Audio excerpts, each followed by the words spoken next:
And today's meeting was developed based on a couple of different ideas. When the HAB orientation occurred, there was a thought that it would be nice to have the opportunity for new members to sit and talk with committee chairs or vice chairs and learn a little bit more about the committees, kind of like an office hours approach. There had also been a discussion back at the August meeting that really the first committee meetings aren't happening until January. And so it would be nice to be able to touch base about what the work plan is going to be so that the year ahead can be productive. And we came up with this hybrid approach of reviewing what the work plan is from the official work plan for the entire HAB for fiscal year 24. And Sue Coleman is going to sub in and review that, talk a bit about it. And then, especially for new members, it's not, the work of the committee and the work of the HAB is not limited to only those items that were approved in the work plan, because there may be emerging issues, there may be topics that come up, and Lindsay is going to speak very briefly about when those come up, how the agencies process them, and opportunities to address those emerging issues. And then we'll open it up for questions. We're not sure, like I said, this is improv, so we'll see how it goes, but we'll start with Sue kicking off the review of the work plan. Sue, if I might, before you get going, one other piece of logistics, if there's an issue and we need to leave this room for some reason, it's out this door and there's a collection point up here on the corner. So should anything occur, somebody grab the sign-in list, but everybody grab your stuff and go. And the donuts. And the donuts. And If there's time for that, but if there's an emergency, okay, if you need something to stay warm, grab it, but leave your computers, leave everything, and just out this front door, out here. Yeah, and for those that haven't been to our office before, the restroom is just down the hall and to the left at the end of the hall. And also when you're talking today, try and just talk towards the center of the room so that the owls pick you up. If you're talking that way, those online can hear us a little better. And before we go to Sue, do you mind if we go around the room and do introductions for everyone? That's lovely. Thank you for a little prompt there. And if you take just a minute, because there are new members, your name, your organization will be very helpful. And let's start in the corner. My name is Laura Caulfield. I am a support contractor for DOE, supporting Hanford Office of Communications, supporting Lindsay. And yeah, this is my first week meeting everyone, so.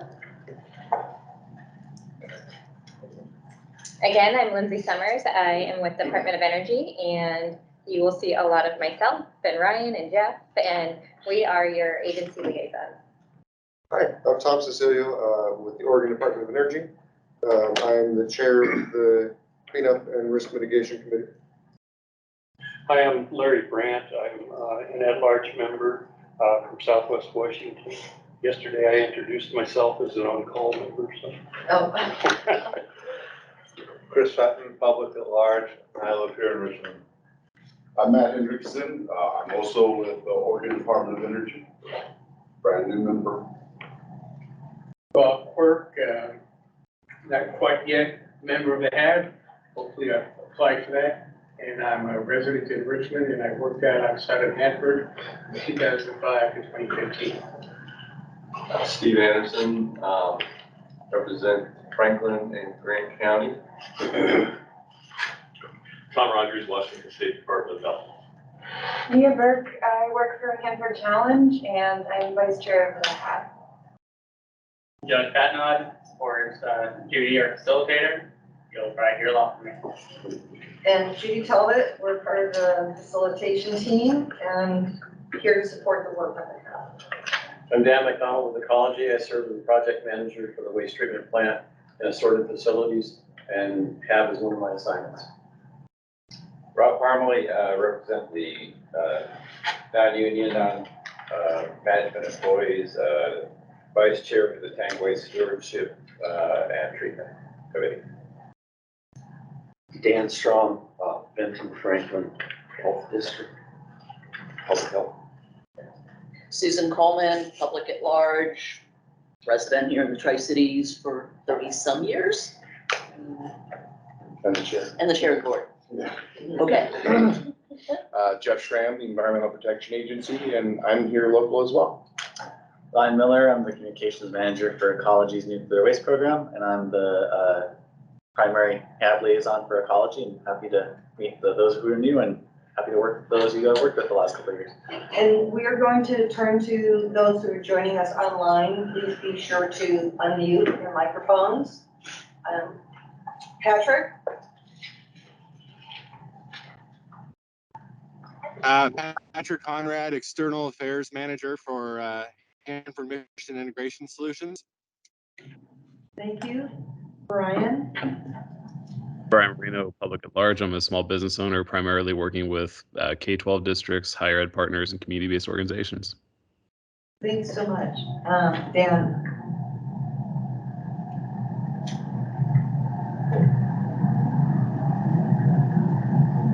So while Dan is finding his unmute button, we're also gonna go to John and Brisa, so if you could unmute your microphones, we'll ask you to introduce yourself. John? Well, Brisa, we just saw you sign on. Would you like to introduce yourself? Absolutely, and thank you. I apologize. I'm trying to get to your location, but I think I'm a bit lost. I am Brisa Guajardo, and I am representing the Tri-Cities Hispanic Chamber of Commerce. Okay, fantastic. John, I see you're unmuted. John Stang, Weapons Complex Monitor. Okay, great. And Dan, are you, there you go. Yes, good morning. Dan Solitz, private citizen, interested party, past member. Fantastic, thank you. And so, Lindsay, anything else that we need to check in with before we start with the review of the, okay, great. I don't think so. This is. Sue, go ahead. Well, since I'm winging it, I will look towards Judy and anybody else to help facilitate this conversation, especially since it's the first one for the day. Welcome, thank you for being here. Michelle and Tracy did a wonderful job taking the information from the fiscal year 2024 work plan for the board, and then developing a work plan for the community outreach and engagement program. And you should have a copy of it. And so this will lay out the planned topics for the coming year for the committee. Judy, what else do I need to cover? Two of the big items, so if we take a look at it, during their discussions, the one big item will be on environmental justice. There's been some discussion about whether environmental justice is best considered in terms of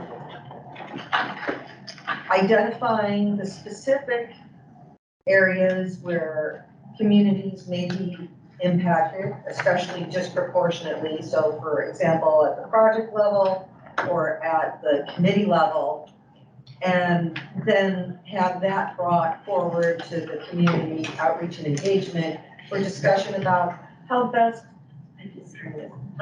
to help implement outreach to those particular impacted communities. Then there's another perspective that says, well, that's great, and if you are a committee member who's working at the project level, there's a need to have an understanding of what environmental justice principles and objectives are, so that you can better inform, you know, where we need more dedicated outreach and, you know, extra effort to make sure we're reaching those impacted communities. So that is part of what the Outreach and Engagement Committee will be working on. So providing a framework, working with the agencies, because different agencies might have different requirements regarding their programs for environmental justice and outreach to impacted communities, and try to provide like an umbrella overview of what the issues are, and share that with the different communities, the different committees, so that they know when they're talking about the efforts and initiatives, what extra considerations might need to be had. But they think that this will be a long-term effort over the upcoming year, and open to seeing how that evolves. The other big piece is really trying to inform different elements of the work being done by the agency. So for example, revision 9, the statewide permit is going to be done, and that's going to be a heavy lift. And how can the committee best support the work of the agencies as they do that? I think what would be really helpful for me is to kind of take a look at what topics were identified for community outreach and engagement and kind of walk through each item on the list. Because I know that we had a public meeting, I believe it was it Monday evening?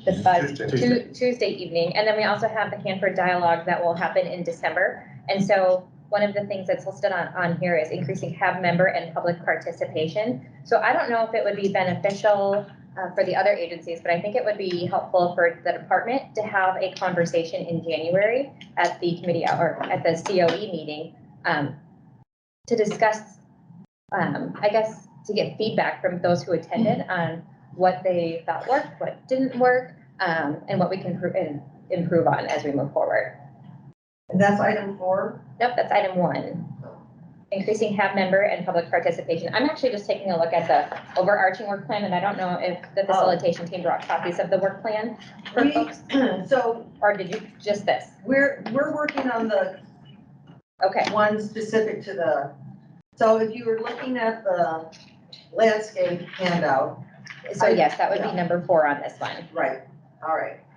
Up at the top. So let's walk through it. The first 2 are the ones that where advice has been requested by the agencies. So the advice items are listed first. Gotcha, okay. Right, and then, so say again, Lindsay, feedback regarding. So we had a public meeting on the Hanford Site 5-year plan. And we also are hosting a Hanford Dialogue in December, which will be in at the same time. It'll be the same timing as the December board meeting. So the hope is that our board members are able to attend that event. Yeah, the board meeting's during the day on December 5th, and the dialogue is in the evening. There's gonna be an open house at 5:30, and then the meeting's gonna start at 6 p.m. So if we go through these, we just talked about item 1, environmental justice. And then item 2, during, I think it was the August board meeting, was saying that there is a risk communication and strategies that needs to be a joint session with CARM. What I noticed, so this was something I just realized last night, is when we look at the calendar for fiscal year 24, when we're having those committee meetings, usually one day has been assigned to CARM and the tank waste. And then the second day, or the other day, is outreach and engagement and the LIDs, the land use infrastructure. So somehow, Tom, working with Tracy, we're gonna have to figure out swapping a day, I think, so that the committees meet on the same day. What do you think about that? I think we should evaluate the necessity of having a full day committee meetings if those happen, and maybe 2 days a week isn't enough if there's 4 committees. But that's, I think if there's a lot to talk about, we should have the space and the time to talk about that for all 4 committees. But yeah, I think what we have done in the past when we have joint topics is we invite all of both committees to maybe the afternoon session of one of the committees. and do it that way. But yeah, I'm sure we can absolutely have a joint meeting.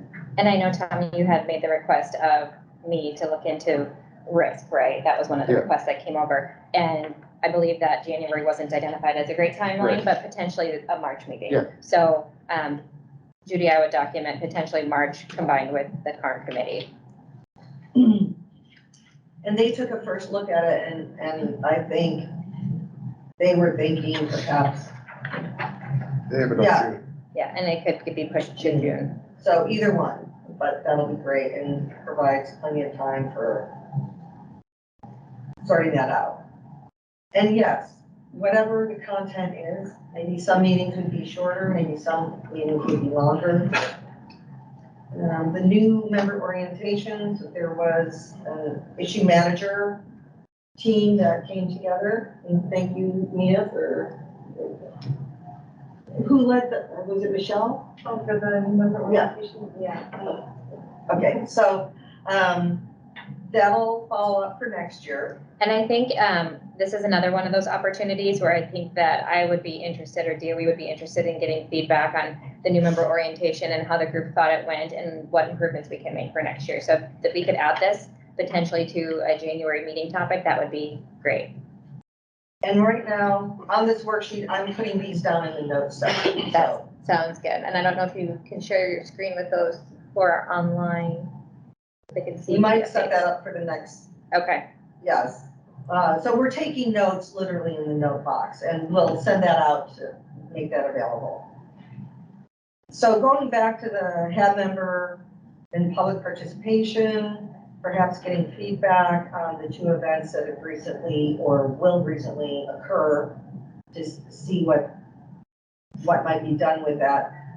The group had talked previously about some of the challenges for public participation in a post-COVID world. I mean, a lot of people are seeing that participation is dropping off with the public, and what needs to be done to really make it salient and relevant so that people say, yes, this is worth my time, and what's the best way to share that information, get it out, preview it so that people are aware and participating in the meeting. Chris, do you have a question?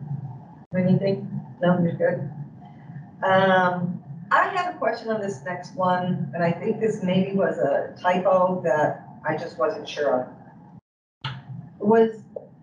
Has there been, or will there be a 2023 public involvement survey? Who leads that? You know, I'm new at this too. Yes, it's a thing. The tri-party agencies conduct a public involvement survey on a yearly basis. The survey last year was conducted from January through February, I think, just off the top of my head, and we put out the report for that survey in summertime this go around. So I'm happy to go over the results of that survey with the committee, or that's about the time our next one's going to be going out. So there's it might be out in January, so we might not be able to share it before it goes out. But happy to talk with the committee about what your guys' preference is. If you want to still go over the 2023 survey, or maybe lean our focus towards the next one that's going to be happening. And both, right? Or both, yeah.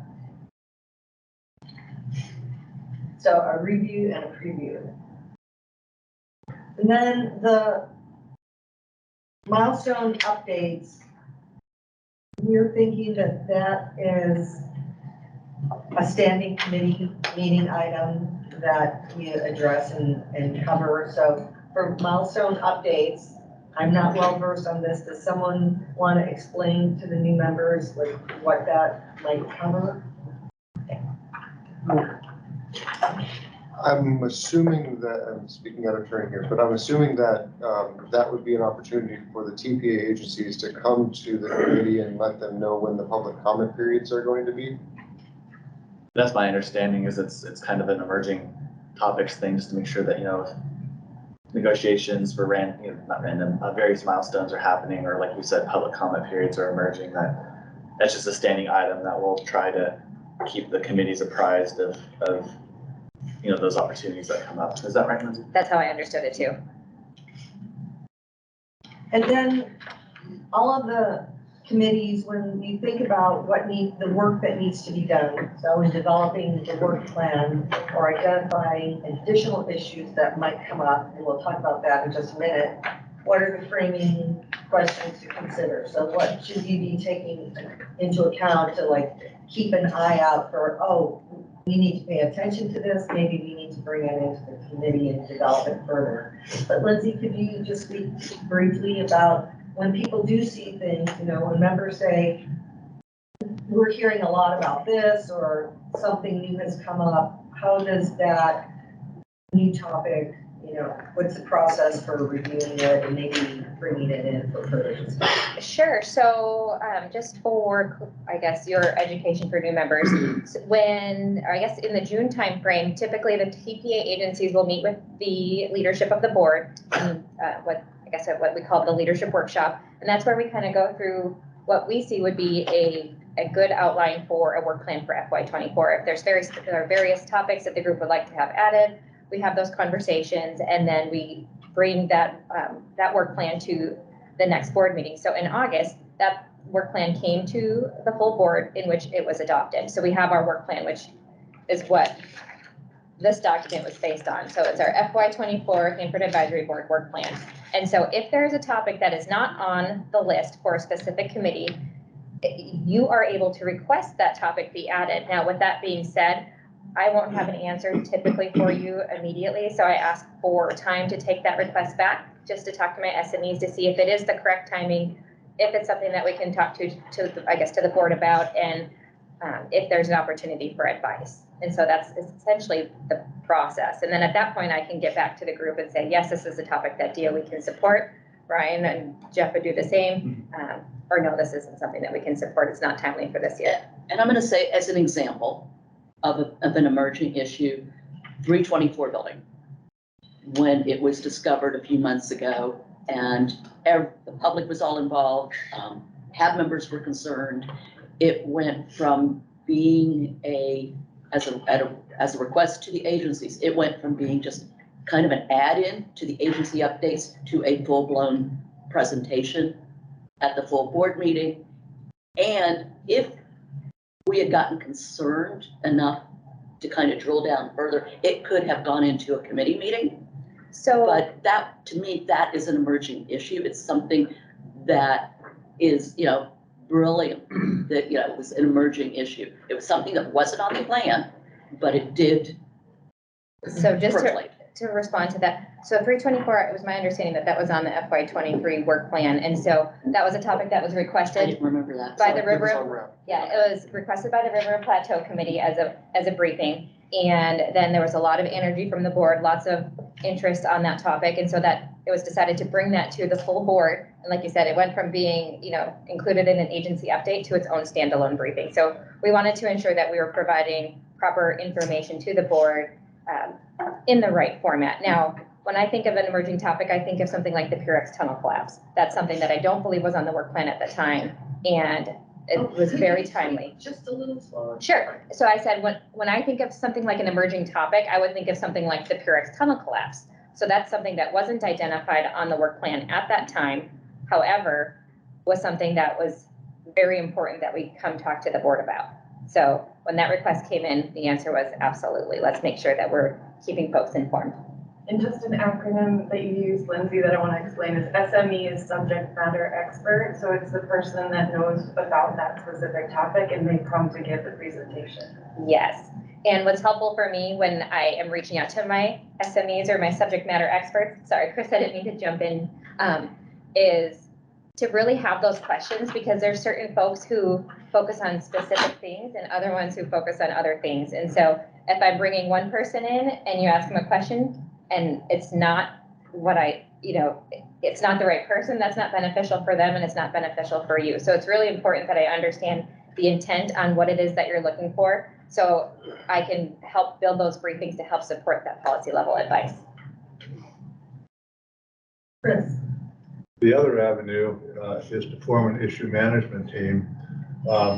Issue management teams, I don't believe, are necessarily developed to promote an advice or to recommend advice, but to explore issues possibly. And as a result of an issue management team exploring the issue, there's several things that could come out. One is a request to you to get an expert for a briefing. One of it is just continued discussion on an extended basis for the issue management team. One of them is an advice. One of them is something that could perhaps appear in the work plan at a later date. So the issue management team is kind of an informal way of addressing emerging issues too. And I'm going to take it one step less formal. So we've gone through how you get the agencies to present. You get how you join the book report club for joining an issue management team. There's also in most committee meetings agenda item called an open forum or something like that, where it's a chance for just HAB members and members of the public to say, hey, I was thinking about this, can we chat about it? And you're not getting your formal PowerPoint, and you won't have the agency subject matter experts present, but you can bounce some ideas off other people in the room and learn a little bit, and then maybe from there you form an issue manager team or go to the agencies and ask for it to be added to the work plan. Thank you for all that. With that is what, so on emerging topics, the other thing that will happen is when conversations come up in committee, we'll be tracking those ideas, and then the chair and the vice chair will be able to look at them and say, does this need further attention? And we just add, an action item review, are we trying to get a particular piece of information and then bring it back in? Well, that's what we had for the work plan, and I'm sorry to say that we really don't know the full extent of maybe what Tracy and Michelle would have been presenting. Another question that I have is, how do the different committees, the three subject-focused committees, I think that outreach and education is a little more about process, right? And I see that the cleanup and the tank waste and land use are more project focused. When items come out, what's the discussion process between the other committees and outreach and engagement on how information might need to be shared with the public or briefing materials for HAB members? Has there been any formal or informal processes for that? Go for it. I think the appropriate venue for that is the executive steering committee. So if any of the chairs or vice chairs of any of the committees say, hey, this would be a really good thing for the agencies to put out a fact sheet on because it's complex and it could be simplified, and then they would go to the COE and say, hey, this might be a good topic for you. And that we're paying attention to comments on the chat. For those who joined a little late, the chair and vice chair for this committee are both ill today, and we're trying to cover the material, and we're opening it up for comments or questions. So we'll open up for any comments or questions in the room and online. If you have anything, please enter it in the chat, and we'll keep an eye on that. Anybody in the room?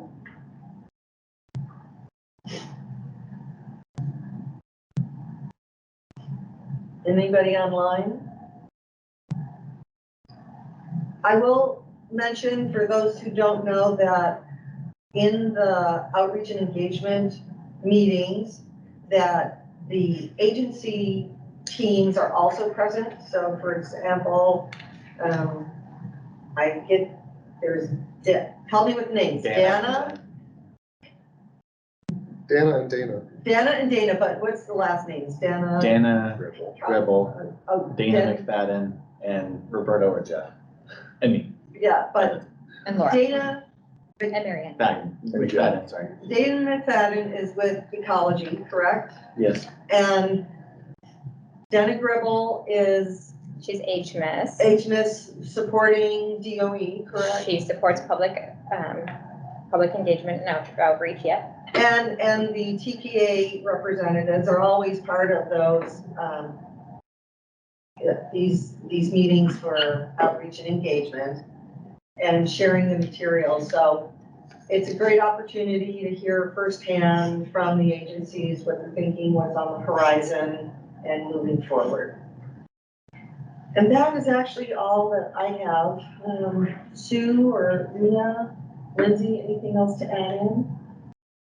I think for me, it's just more or less planning for our future meeting. I know we want to have a discussion about the Hanford dialogue. We want to debrief on the 5-year plan meeting. We'd like to bring the TPA calendar update to the group.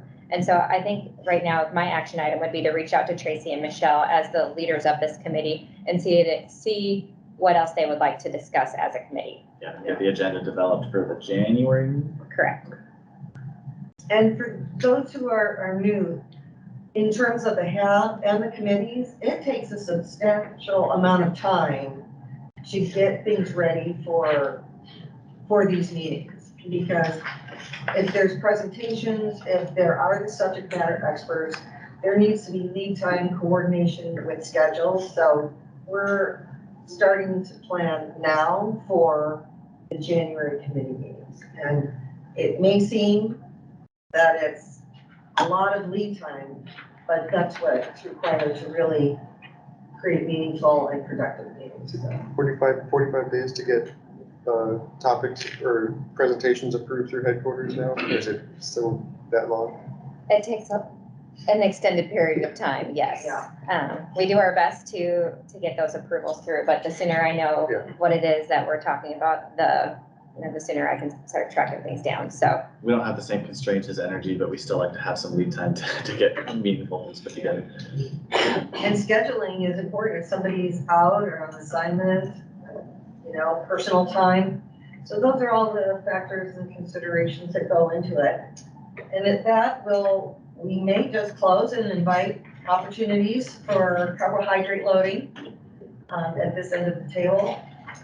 Judy, do you want to kind of just go through the agenda and let folks know online what to expect for the rest of the day? Because we have hard starts for each of the committees, and I want to make sure that each committee has the time that's granted. Let me bring that up.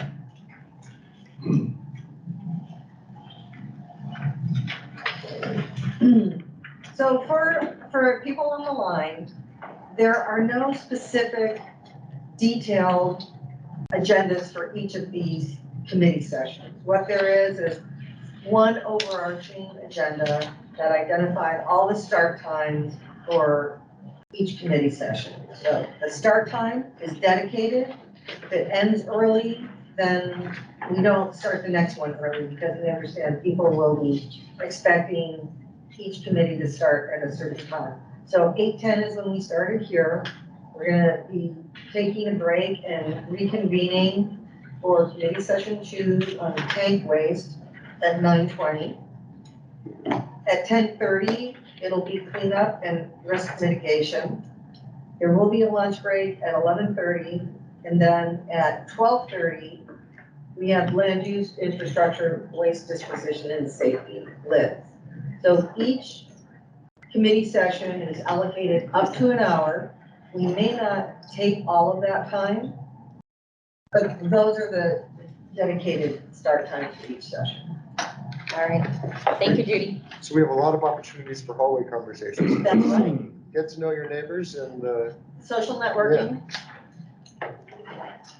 So with that, we're gonna mute the Teams call. It'll stay active on this one link all day, so you can come back and join anytime, but we'll put it on mute and we'll be back on at 9:20. All right. Thank you. Rob Carmely. May I have one? Okay, are we muted? Yeah, we're in meeting. Good morning, everyone. We are into the second session of our committee sessions for the day. And this will focus on tank waste stewardship and treatment. And before we launch in, I want everyone to know that the meeting is being recorded. And in we will have introductions in the room, and then we will ask people on the phone to unmute their mics and name and organization that you're with. So again, Laura, let's start with introductions in your corner. My name is Laura Caulfield. I'm a contractor to DOE, the company called Attainx. I support the Hanford Office of Communication, and I also support Lindsay Summers here. All right, Lindsay Summers. I'm the DBFO for the Department of Energy. I'm still Tom Cecilia with Oregon Department of Energy and the chair of CARB. Larry Brandt, an at-large member. Chris Sutton, public at large. Pam Larson, Benton County. I'm Jacob Reynolds. I'm non-union, non-management employee rep. I'm Matt Henderson, also with the Oregon Department of Energy. Bob Quirk, member of the public. Steve Anderson, Grant, Franklin County rep. Tom Rogers, Washington State Department of Health. Mia Burke with Hanford Challenge and vice chair of the board. Josh Patnod, HAB Facilitation and Support. Judy Talbot, HAB Facilitation Team. Dan McDonald with Ecology. Rob Parmalee, non-union, management employee. I'm the vice chair of Tank Waste Stewardship and Treatment Committee. Dan Strong, Benton Franklin Health District. Susan Coleman, public at large, board chair. Jeff Schramm, the Environmental Protection Agency. Ryan Miller, Ecology. We will go to online. Brian Marino, Brian Marino, Public at Large. thank you. Patrick Conrad, Patrick Conrad, HMIS External Affairs Manager. Dan, Dan Solitz, interested party. Gabe Bonnie, Gabe Bonnie, Nez Perce Tribe, listening in. thank you. Joe, Hi, Joe Matthew, public at large. Robert, Robert Giroux, public at large, also Eastern Washington University. thank you. And Rose Ferry. Good morning, Rose Ferry, Yakima Nation, board member. Fantastic, thank you. These committee sessions are an opportunity to take an initial preview at the work plan for fiscal year 2024, opportunity to learn a little bit more about the committees and start planning for the year ahead. Online, you'll see a handout. We will have this posted after the meeting. And what you'll see are the topics on the left-hand side that come from the HAB work planning calendar that was approved previously. The chair for this, Rob Davis, is out today for the Twist Tank Waste Committee, and Rob Parmalee, the vice chair, will be working through it.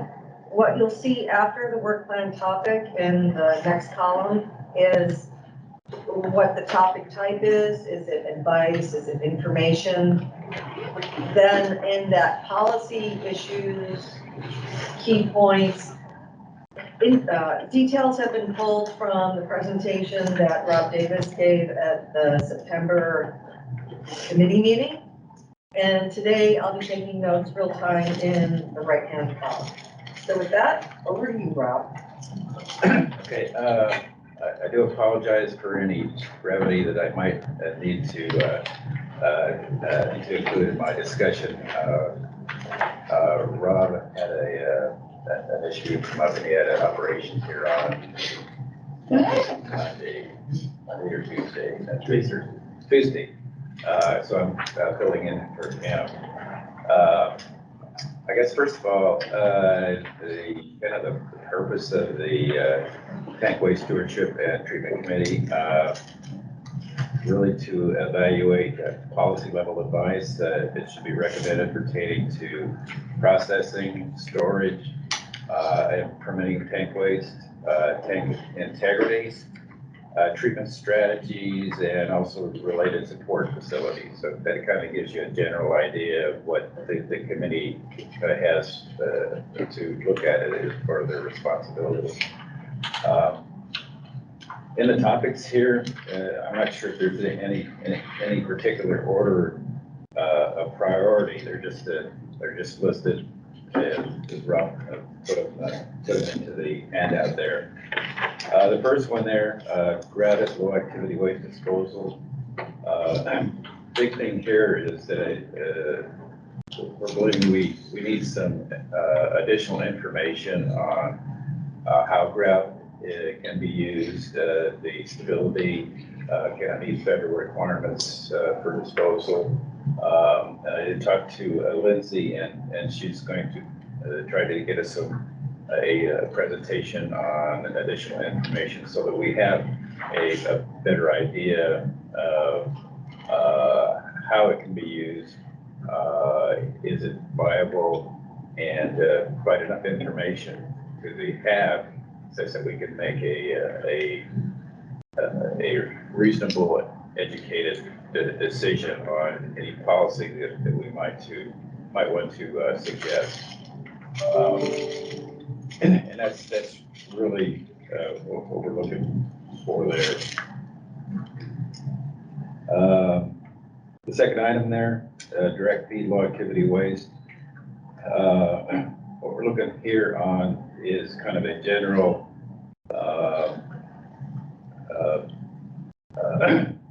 setup of the low activity waste, what it does, what major components that are comprising it. I know there's some additional details that Rob has been interested in, but really want a high level view of what it does, possibly decontamination factors for the steps in the process, and possibly more on the low activity waste off gas system and what it does and how it can what it does to ensure that we're meeting permit requirements and that kind of stuff.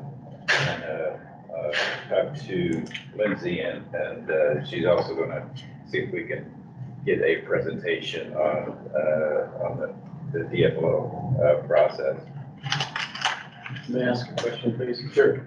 At this particular point, the direct low activity waste system is not processing actual waste. That's correct. So are you asking for what we hope it will do, or are you wanting to wait until we actually begin processing? No, really what we'd like it now, right now, is what it's designed to do. Okay. Okay. Currently, they're running a lot of testing and using a simulate to test the process. You know, nothing that has any kind of contamination at this point, but this FRID, which is the glass forming portion of the solution that's going to be in the melter, but it's strictly just, like I said, just the glass forming part and no other additives at this point. So again, to test the process and to ensure that operations can deal with the process flow and any lessons learned that we can capture as we go through this simulated process.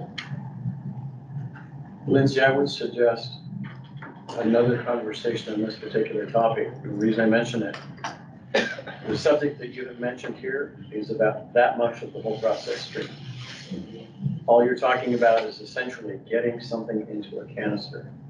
There are process flow issues, there's off-gas, there's environmental performance demonstration tests, there's a variety of things. So I think it would be helpful in a committee meeting like this to expand upon the desire and need, so we have a better idea on how to really, if you will, bound the discussion. Lindsay, correct me if I'm wrong, are you working with Energy and just a status update on DFLA and the plant? Correct. I know this is one that, Rob, we talked about kind of deeper into the March timeframe. So I think that we could potentially have conversations with, well, I guess offline with you and Rob, kind of what you think that might look like, and then bring it back to the committee in January for further discussion, and then we can talk in March. Okay, that would help. Okay, sure. And you're capturing. Yep. Chris and Dan. I'd like to add to what Dan said. We've heard in a number of different presentations, briefings on DF law, we've seen the same diagram that's been shown, that there are 25 separate processes involved, 25 individual processes involved from beginning to end in this whole process, not just the vitrification, but from when you take it out of the tanks to the time to dispose of it. There's 25 different processes, some of which are quite intricate, like the air emission system. I'd like to know what the plans are for maintaining process control, because every one of those, if there's a hiccup in it, can slow down the entire flow and cause inefficiencies. So I think maintaining process control day in and day out for 60 years is going to be a really critical issue. And I think a discussion on what the plans are to maintain process control over a long period of time with all these independent operations would be well worthwhile. Okay. It would just be helpful for us to have a bit more detail so we know how to support you. Absolutely. Okay, that's fine. Yeah. I have a concern, and maybe it's just kind of ignorant, but I'm concerned with the off-gas monitoring system for releases for the environment, because the off-gas that comes off the melter after it goes through the scrubbers is hot and steamy, and that's a nightmare for air system. So you have to cool it with dry process air and all that other stuff. I'd just like to know if we can count on the off-gas monitoring system, because as you say, it's incredibly complex. I worked on that for a little while. We got no resolution. That was 10 years ago. So I would just offer that level of detail as Chris is talking about might be part of the conversation. Absolutely. So I wrote both of those questions down, and I'm going to take that back. Any comments online? We are monitoring the chat. None? Any in the room? All right. Okay, the next plan topic, the advanced modular pretreatment system. The only detail I really have that Rob provided was using the tank site cesium removal experience and lessons learned to provide some discussion on planning process, key decisions, potential cost to proceed with the multiple AMPS facilities. Okay. Questions? Just a couple of questions. All right. Sure. Is the board looking for how AMPS mirrors TISCR? Is it looking for the differences? It would be helpful to understand whether they're looking for transitions or how the systems work together. Just some detail on that, again, so we can better support with the level of detail. Is it cost you're interested in? The efficacy of the process, the schedule, kind of what is it that the board would be looking for on that? Some additional notes I've got here from Rob. Orphan waste from the TISCR processing, projected volumes, long-term plan for the crystalline silicate. Okay. What the research indicates that it can be fed to the high-level waste. Okay, that's fairly extensive and it transcends just the AMPS itself. It goes into the life cycle of all the pieces and parts of it. So again, back to Chris's commentary, there are a variety of processes associated with the life cycle of it. So if we could better understand, what, if you'll allow the soup to nuts focus, the board would like to have, that would be helpful. Okay. Jacob? So, my thing with AMPS, I would be willing to bet the overwhelming majority of the people in this room and online do not know what it is. And so just an overview, what is AMPS, what's its mission, what it do, what's it gonna cost, when are you gonna deploy it, why now? What lessons learned are you incorporating from TISCR, which, to me, an high-level overview of just what it's there for, what's going on. 100,000 foot level. Yep, so if we bring that, That's much better. so if we bring the 100,000 foot level, then that could, essentially transition into further conversation for more information. Okay. What is it? What's the status of it? Who, what, And I'm gonna ask that that's kept at a high level for the non-chemistry geeks. Right. Because I know you guys are starting to go over my head in the technical space. And so we don't want to scare away non-technical members. And Joe, Matthew, we have, go ahead, open your mic. Yeah, I just wanted to second that. Getting a high level overview would be great. I'm all for that. I'm not sure what the advanced modular system is, and any information I get on that would be great. I second that. 250,000 level. Yeah.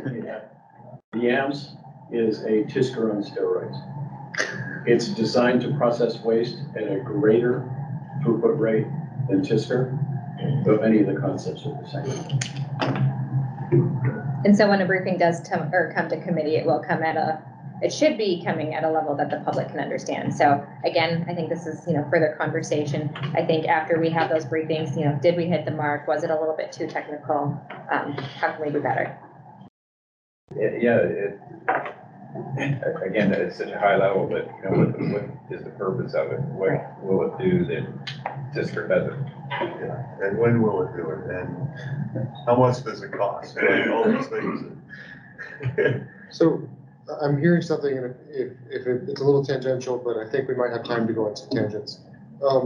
Is there a survey that the agencies can do, like a QR code at the end of the talk, and actually get some formal feedback on the talk and on the presenter and on the level of detail? It's not something we've done before, but it's not a bad concept. Well, Lindsay, Jeff and I can take that action and see if we can develop something for the committee. Yeah, it's a great idea. I appreciate that. Well, and I would offer too, Tom, that the questions I'm asking now will help us better position. Because yesterday I went into a whole lot of detail that perhaps some people weren't interested in hearing. But understanding the level of detail that you're interested in will help us pick the 1,000-foot level. That's supervisor. And this is Judy, so I'm gonna try and model and request that for people on the phone, if we can just introduce ourselves before making the comment so they know who the speakers are. It's hard to get that online. Thank you. Rob Parmalee, back to you. Oh, it looks like Rose had a question in chat. Thanks. Go ahead, Rose. Yeah, this is Rose Ferry, Yakima Nation. Yeah, I just wanted to comment on with regards to like this 250-foot level idea. I think it's really good to keep it user friendly, the information user friendly.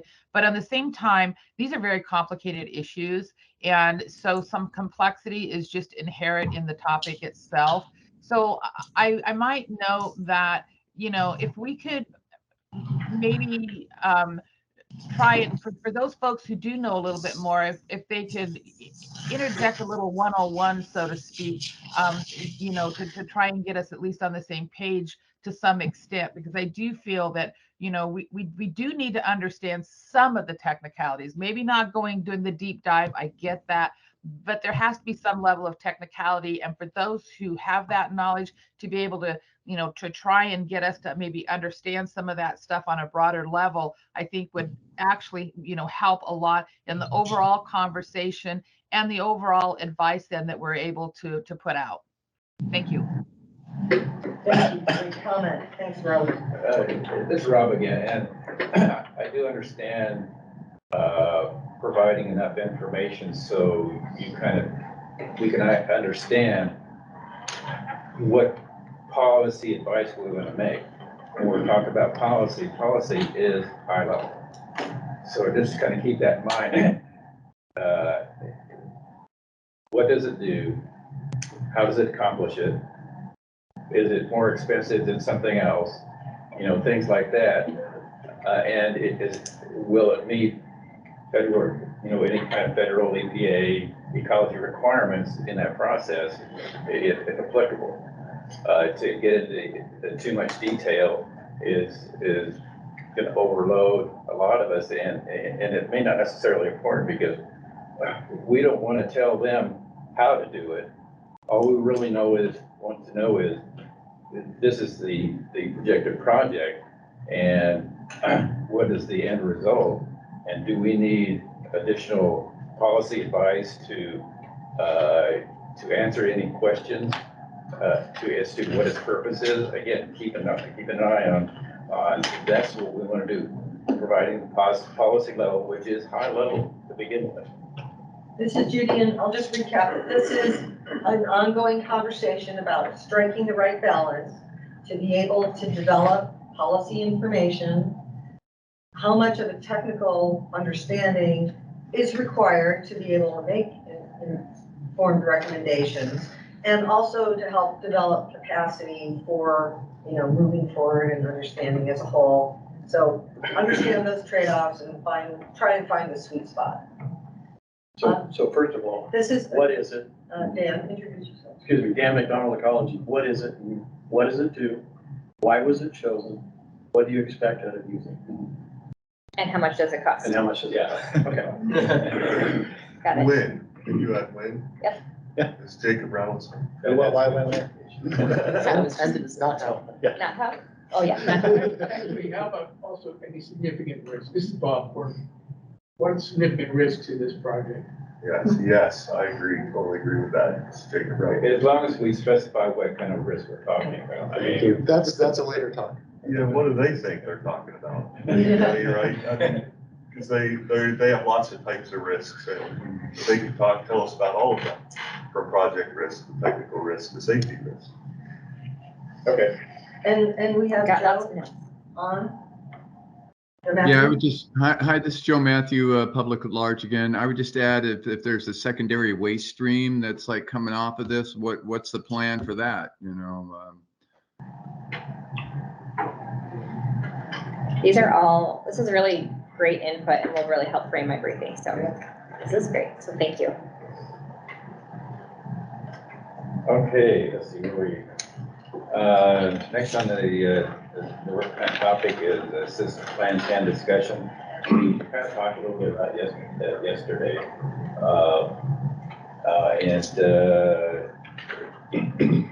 Let's see, interested in future infrastructure retrieval technology for pumping waste, the VDF law, cross-site transfer piping, conceptually how is high-level waste afforded from 200 West and 200 East, and what new facilities might be needed. And those are, I'm assuming, are all part of the system plan 10. To a greater or lesser degree, yes. Remember though that the system plan is not a decision. Right. What I would offer is this, an explanation after December, because that's when it's due, it's 31 December, an explanation of what the various scenarios are, what those scenarios were intended to exercise. And this information is in the system plan. That part of the discussion, I think, needs to be done first. Then I would get certainly variety of questions after this. And those comments were from Dan McDonald from Ecology. Thank you. Yeah. And this is Lindsay Summers with DOE. And yes, we did have that conversation a little bit, Dan and Rob. This should be something that the agency can support for January. Okay, sounds good. Chris, and I would like to add, and how does it differ from previous system plans? So has there been an evolution in our thinking, engineering? I mean, something has probably changed in system plan 10 from system plan 9, even system plan 8. So what are those changes? Are they reflected in greater cost, greater schedule, taking time to build, or does it simplify things? So I think how it differ is also important. I would offer this response to that, Chris. This is Dan. This is Dan again, thank you.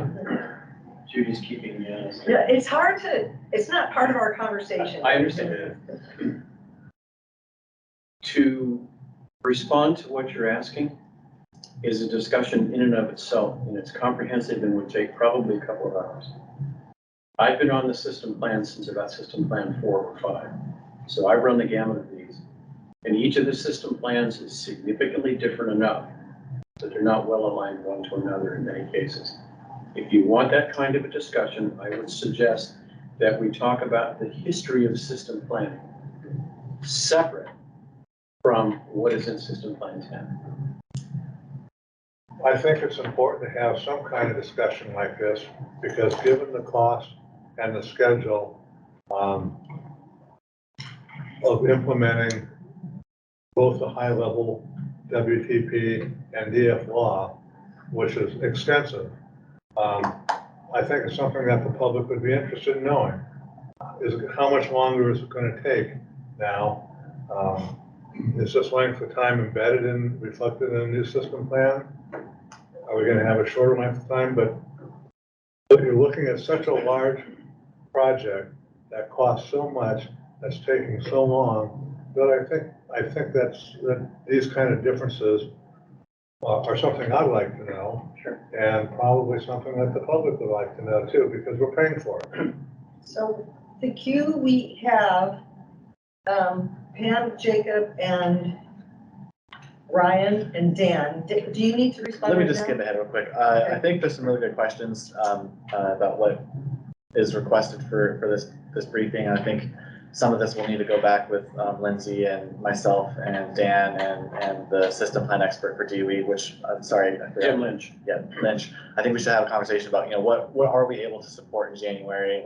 How much can we include in that briefing? But I think that, I know Lindsay's jotting some notes down on the questions of what is requested, but we could have a conversation to see what we're able to support in January. And I would offer, again, I've said it several times, that the system plan is not a decision document. There are multiple scenarios in each of the system plans, and they may or may not well align with history. That's why I'm suggesting, this is Dan again, that's why I'm suggesting a system plan history. So we're gonna take the queue, Pam, Jacob, and Dan, and back to Rob. I'm not interested in what you're interested in. And I don't so, care. and so I suggest you have an issue manager meeting first, and you get all your chemical engineering questions answered, and then identify the policy issues that come out of that and queue that up for that. But I mean, it's too complicated for the public, and you have every right to ask your questions. But I guess I'll just leave if I'm gonna be subjected to it, but, make it policy level. Get your questions answered and come back to us at the high Okay, level. before we respond, let's just hear the whole suite of points here. Jacob, and then Dan, and then Rob. So I'm glad that Pam went before me, and, cause now I can, I think I can put my comment in a little bit better context. So since we're a policy group, there's some of us who are technical and love to get in the weeds. I'm one of those. But I have lots of forums to complain about technical issues, and I participate in those as well. This is the only one I can participate in policy issues.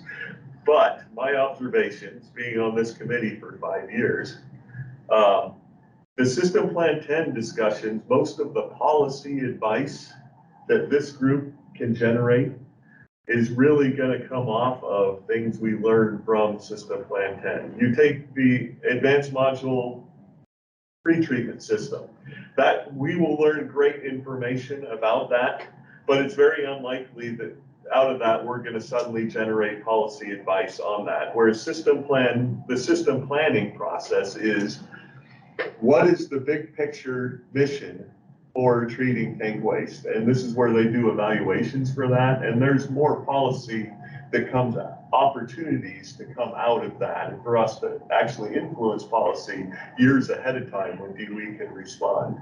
So I personally like I would rather have more discussions on system plan than less. That's just my bias. I think that's where we're more likely to be more helpful. All right, so Dan, Rob, yeah, I'm gonna just say what the queue is, and then I'll provide an opportunity for that queue to change.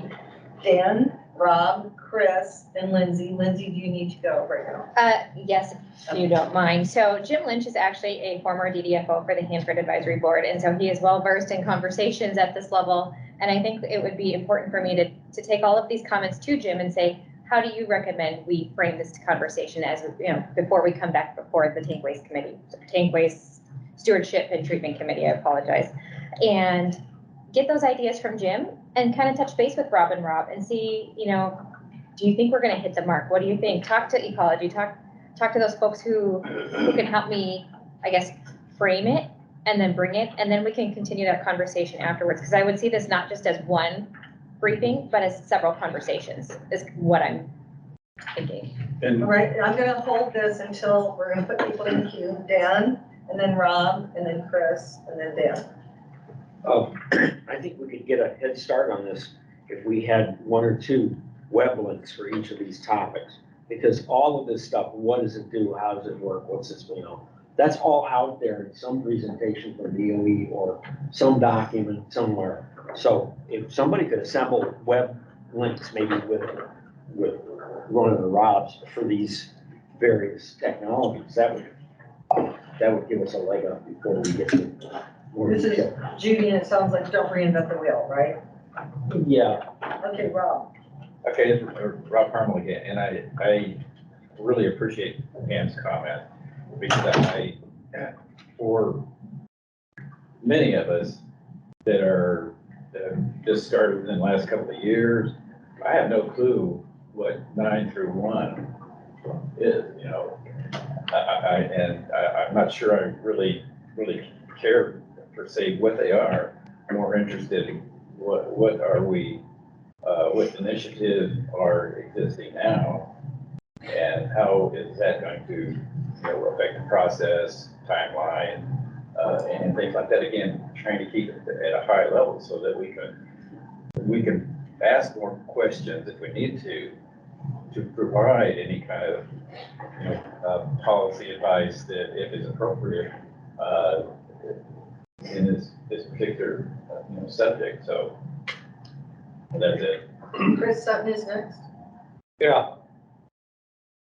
I wasn't asking for detailed chemical engineering, but what I'd like to know is, if you go back, let's say, to not the system plan 4, but sometime, there were X scenarios, and the preferred one was this. It looked like it would cost about this much to implement, and with this scenario, we could process this much amount of waste per day. And now, in System Plan 10, we have a couple more scenarios. This is now the preferred one, which is different than 4. Why is it different? Not at a detail level, but at a high level. We've now projected to cost this much. It's going to take us this long to process the waste and so on. But I think at that kind of level is what I'm looking for, but not detailed, not getting down into the weeds as to what each of the scenarios and each system plan entailed, so on and so forth. So if we could get a higher level history, so that we understand what the cost is, how it's different from estimates in the past, how long it's going to take to process the waste. I think that kind of thing would be useful. And also, this is Judy, Pam is nodding her head in agreement. So I have Dan McDonald from Ecology, Tom Cecilia, I'm checking online, I do not see any hands, so if you want to be added in the queue, drop a line in chat or raise your hand. this is Dan again, just 2 comments. The first of which, Jim Lynch and I in the past have given this kind of briefing to the board. So we are quite familiar with what some of the board questions have been in the past. Ask them again, ask new questions. Jim and I can work on putting together a briefing like that. The other thing I would offer is this, for those of you who are interested. I have the system plans. Jim has the system plans all the way back. If you want them, you're welcome to go through them yourself. Right, and the other thing we hear though is people do not necessarily want to wade through the executive summary, finding that balance, working with the experts to say, give us just the kernel here and come. So I just want to say that most of the system plans, I think, are publicly available, yeah? That's correct. In history. So an issue manager team could make do a summary of the preferred options through time and do like a 1-page really cool graphic that shows 1 through 10 and has, some scale bars and sort of like a timeline of how things have changed.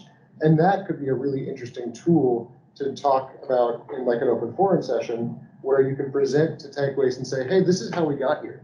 And not have it be a formal brief from the agencies, but sort of our interpretation of how things have changed, based on what the preferred plan is. I think that's relevant. I would ask you though to get away from the word preferred. Okay. System plan is not a decision document.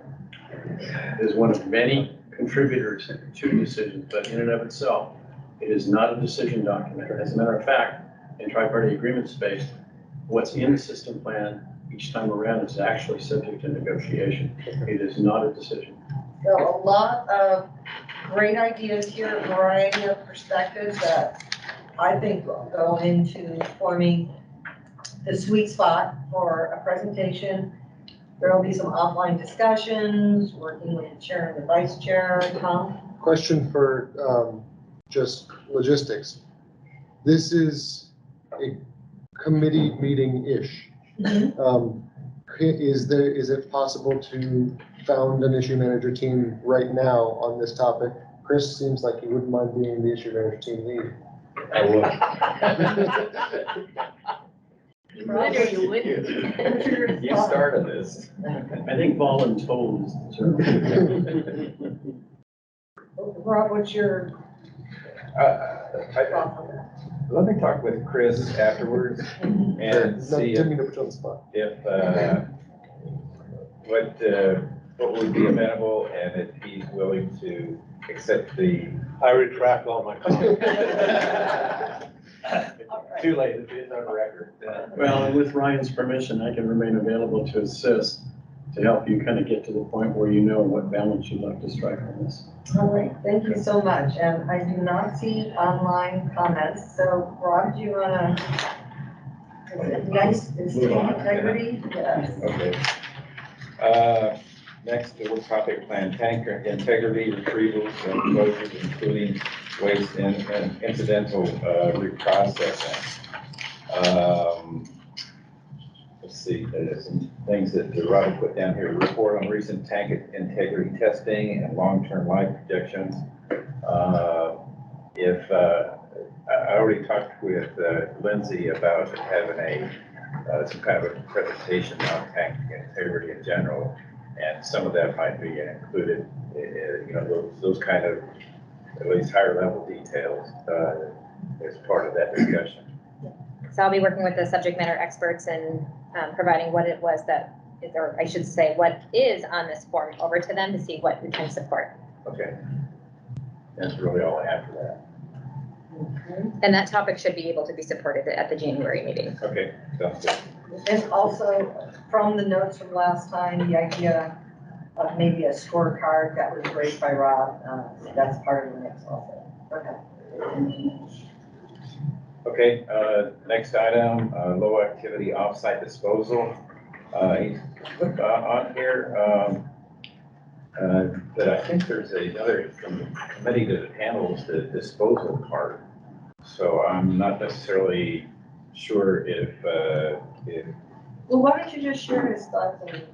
he's got a discussion of offsite facilities as referenced in the AOA, and I'm not sure what that is. Alternative analysis. Okay, and then that huge report, the FFRDC report, why are these offsite facilities more protective than Hanford?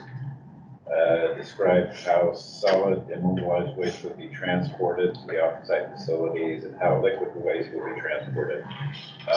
Again, I think that there's a committee just handles the disposal part of the waste, and I'm not sure if that's really in the purview of the tank waste stewardship.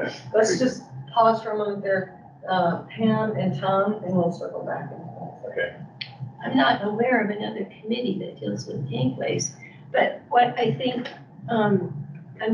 there's a larger discussion going on about the potential of low activity disposal offsite. And I think the committee should work on requesting a briefing for the full HAB on that. Okay. Yeah. And so Tom? Yeah, I think Rob was talking about lids because it has disposal in the time. Right. So it might be a good joint session, but also this is just a repackaged grout conversation. So maybe include that in the grout conversation that's going to happen and not have a separate topic. Okay. And I think we touched a little bit on this at the previous tank waste committee meeting. So I know that there's a lot of different viewpoints on grouted low activity waste disposal offsite. And so we'll see what we can support and when we can support it. I know that December timeframe, it's not something that we can support in December. And if I can, I missed it, there was at one point a proposal for a joint discussion with Lids, but Okay, yeah, maybe. thank you, Jacob.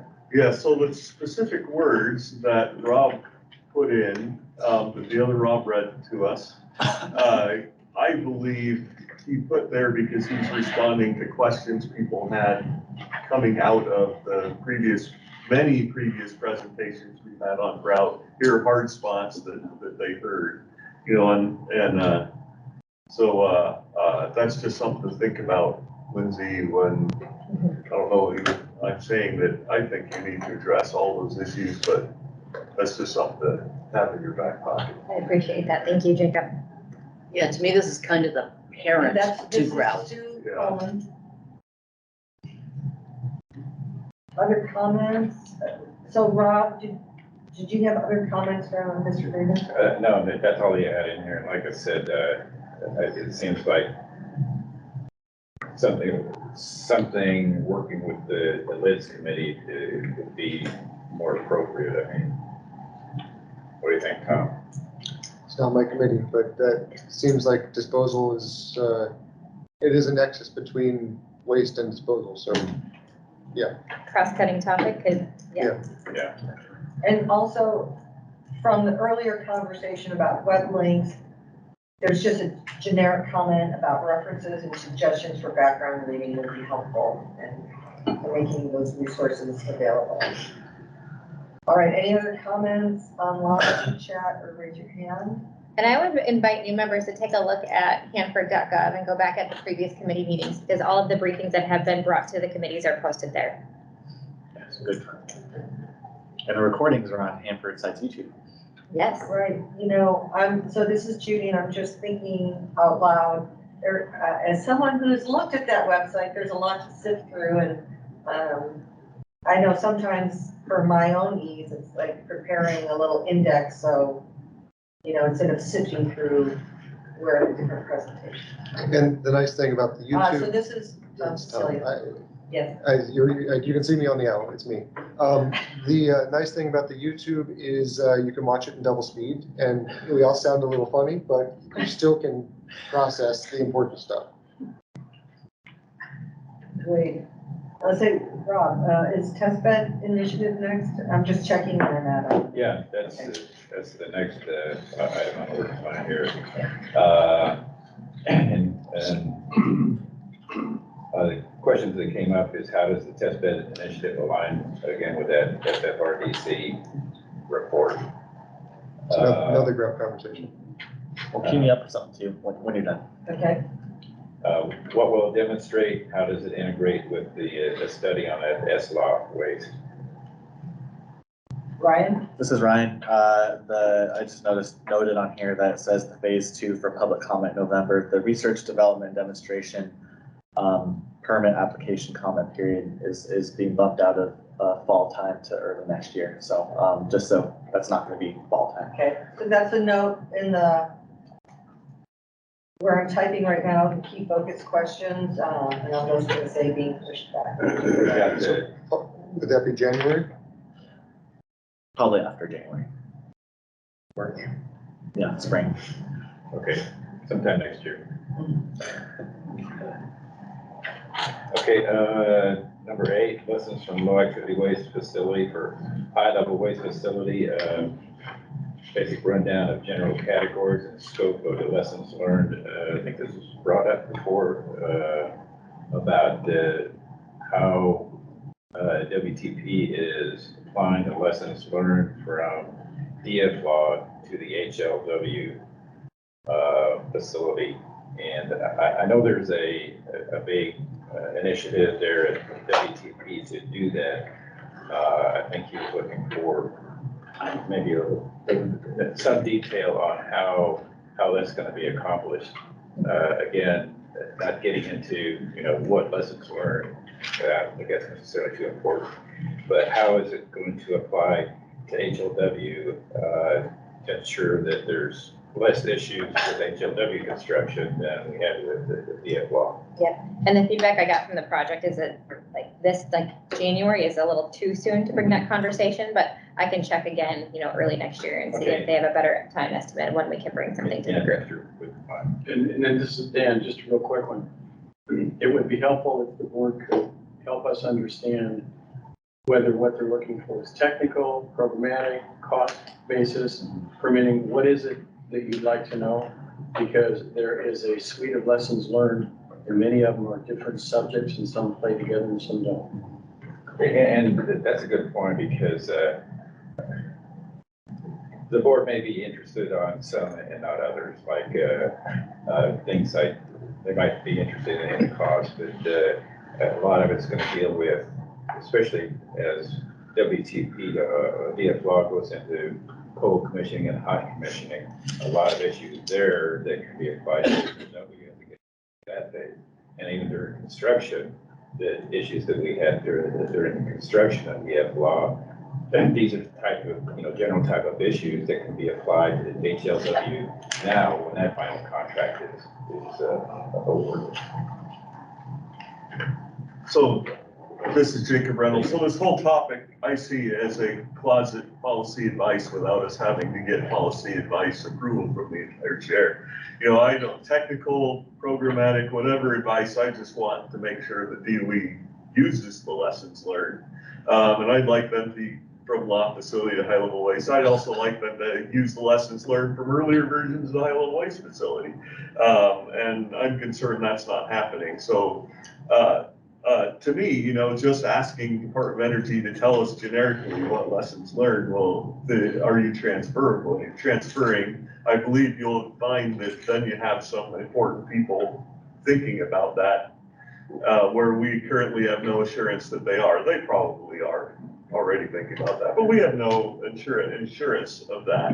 And that is a good point. That it may not necessarily lead to policy level advice, but it would be nice to know that they have initiatives in place right now to capture, the lessons that are already captured, but to apply those lessons learned that are captured to the high level way. Yeah, and I have another aspect of this. So this, specifically is focused on the high level waste facility. When you go and read the current system plans, the current high level waste facility is mostly done. You may have seen it. I mean, it's pretty close to done, and it is what it is. The big unknown in my mind is what's between tank farm and high level waste facility. That to me is much bigger. Whatever it is, it's going to cost a lot of money, or not. But it's likely to cost a lot of money. There hasn't been a lot of public discussion on it, probably because Department of Energy isn't prepared to have that discussion, and that's fine, right? Because I want them to make sure that they have thought through everything. But that's something to keep in the back of your mind. That's probably where the big money is in high level waste. Yeah. I have friends that work at HLW, and what they're waiting for is to know what their feed's going to be. And that is what their feed is going to be. Okay. And that is tied to public release of the multi-agency discussions that we're all waiting for. This is Chris.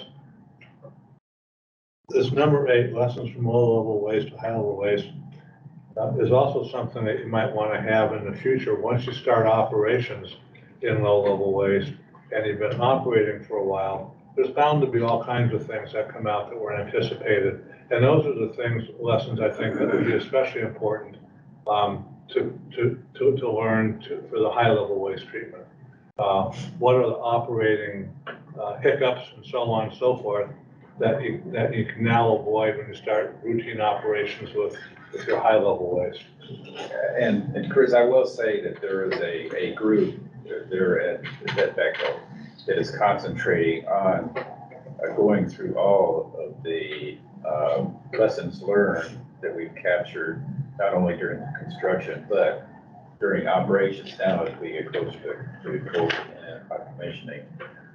And working with the HLW, newly formed organization here to capture what can we look at right now, because there's still a lot of construction that has to happen with HLW. They've got a lot of construction to do. So what they want to do is start construction, and then as soon as somebody gets the actual contractor to continue to build it, then start applying those lessons learned to the engineering and the construction phase. And we will continue to capture lessons learned as we go through operations for the FLAW and capture those and then apply them to HLW when we get to, I don't know, 2030 or whenever that's supposed to happen.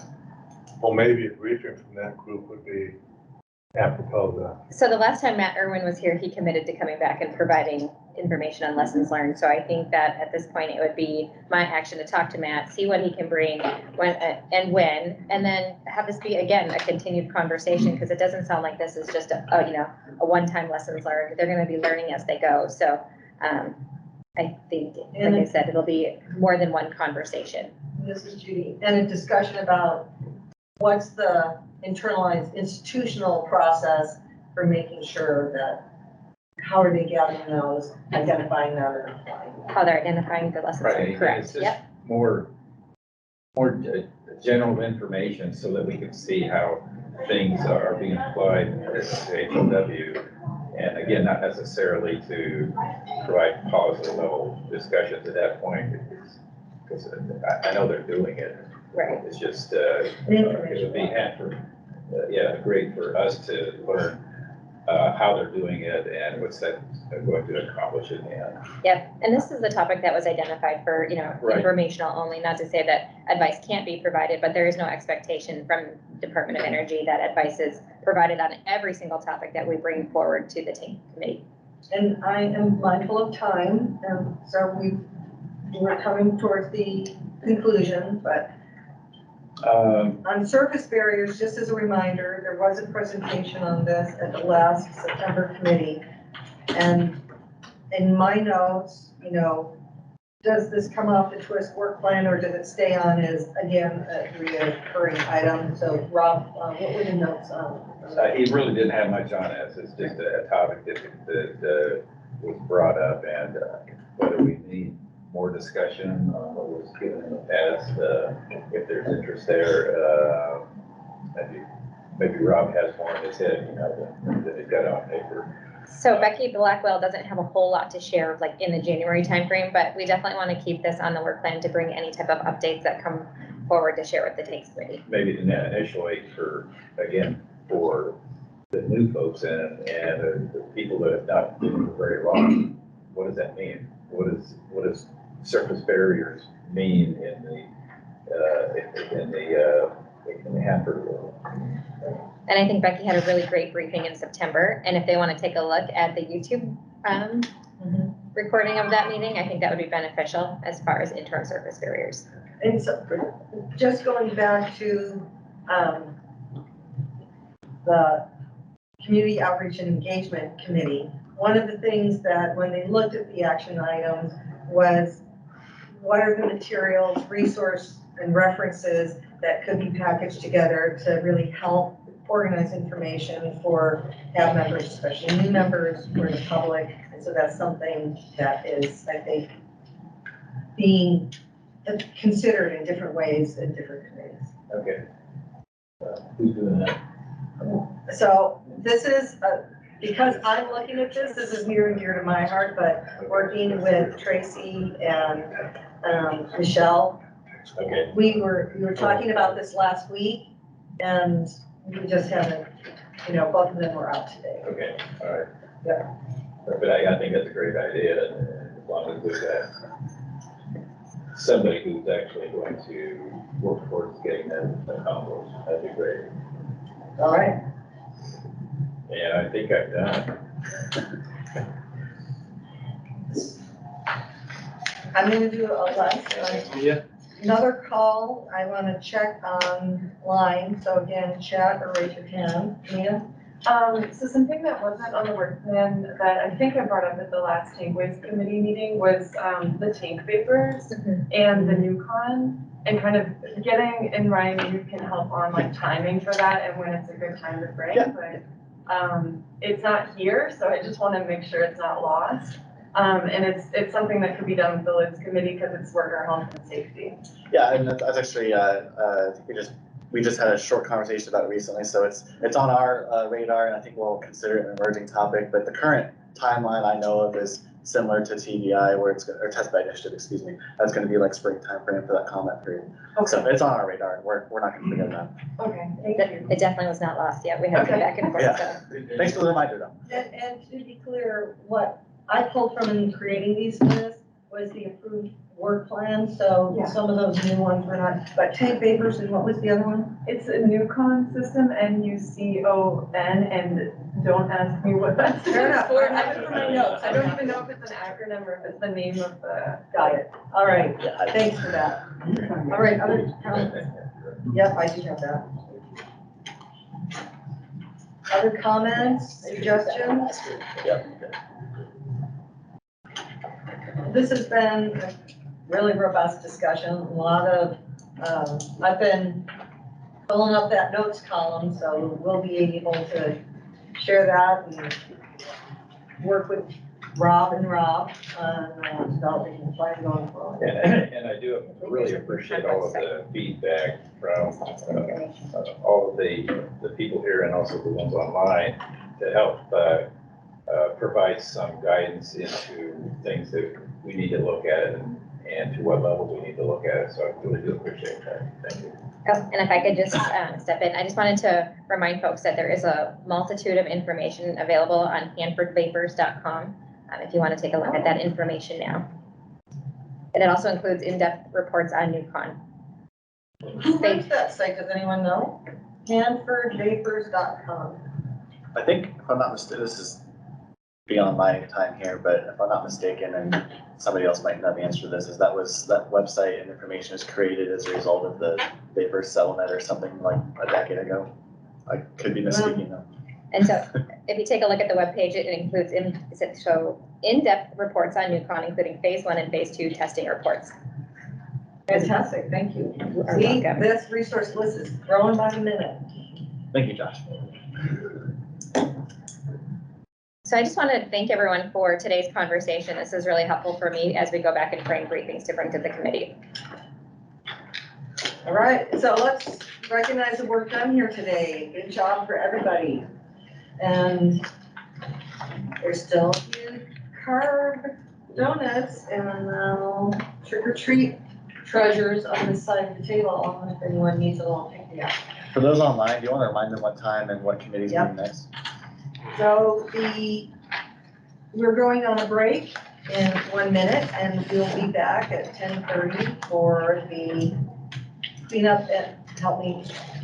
Cleanup and risk mitigation. Thank you. All right. You're faster at it than I am. So we'll see you in about 10 minutes. Thank you. Thank you.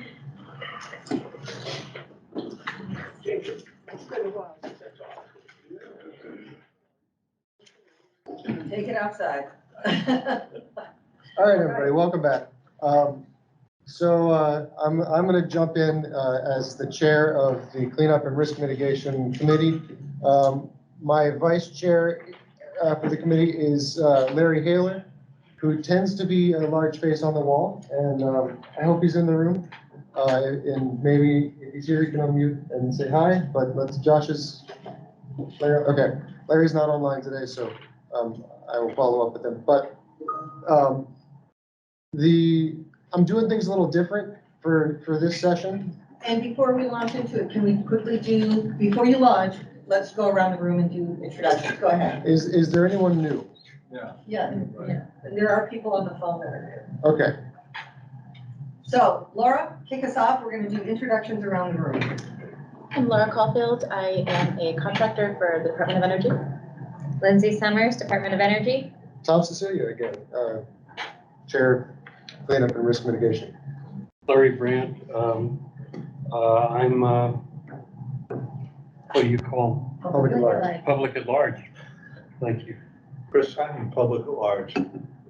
Bob Burton, a HAB member and local resident. Steve Anderson, Grand Franklin County Rep. Tom Rogers, Washington State Department of Health. Mia Burke, representing for Challenge. Kermit and Killer, that's First Drive. Josh Patnod, HAB Facilitation Team. Judy Talbot, HAB Facilitation Team. Guy McDonald with Ecology. Dan Strong, Benton Franklin Health District. Susan Coleman, public at large. Ryan Miller, Ecology. For those on the phone, we also have Rob Parmalee in the room who has stepped out, and Pam Larson who has stepped out. So online, we're going to ask you to unmute and please introduce yourself. So Robert? Brian, are you there? Brian Marino, public at large. Charles? Especially big voters. Patrick? Patrick Conrad, HMIS External Affairs Manager. Dan? Dan Solitz, interested party. Gabe? Hey, Bonnie, Nez Perce Tribe, listening in. Joe? Hi, Joe Matthew, public at large. Thank you, and nice little hand shot there.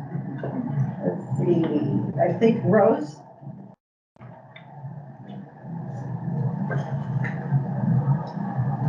Rose Ferry is on the line, and Matt, you want to introduce yourself? Just came back in from the cold, Matt Hendrickson, Oregon Department of Energy. All right, take it away, Tom. Okay, so like I was saying, doing this a little different. You'll notice you don't have any handouts in the room. I asked not to have handouts because I want to reduce the cleanup we have to do and mitigate the risk of paper cuts. The cleanup and risk mitigation scope is in the work plan that is part of your HAB packets. We have some carryover topics and sort of recurring topics. So our January meeting agenda is congealing. One thing we like to do is the first meeting of the winter-ish, we talk about the site-wide groundwater monitoring report, which typically comes out right around now for the previous year. So we'll be talking about some of the cleanup progress that's happening with groundwater, the pump and treat system, and just the site-wide groundwater monitoring report in general. We also had, from the last board meeting, a piece of advice that got pushed back to committee.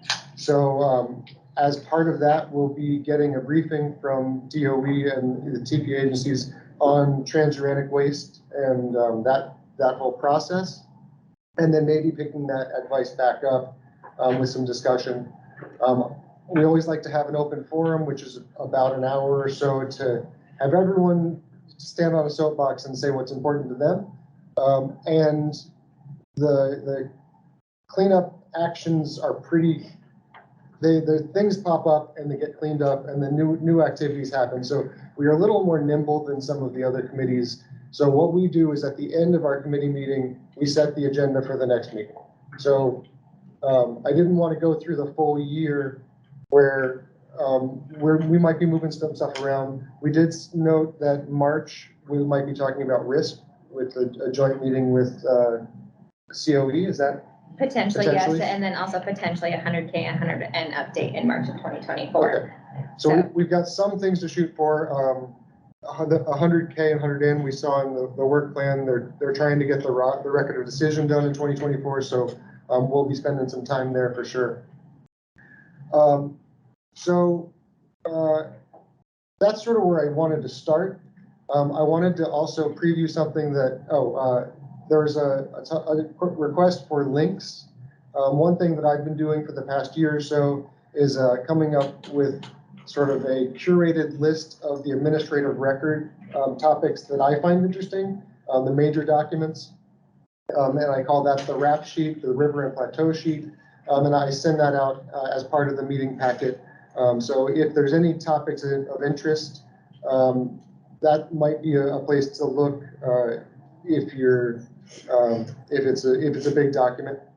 I also, my phone's always on, my email's always there. So if you have a question about something and you want like a librarian to send you a reference, I can do that. I'm always on the administrative record and sort of know how to navigate it really quickly.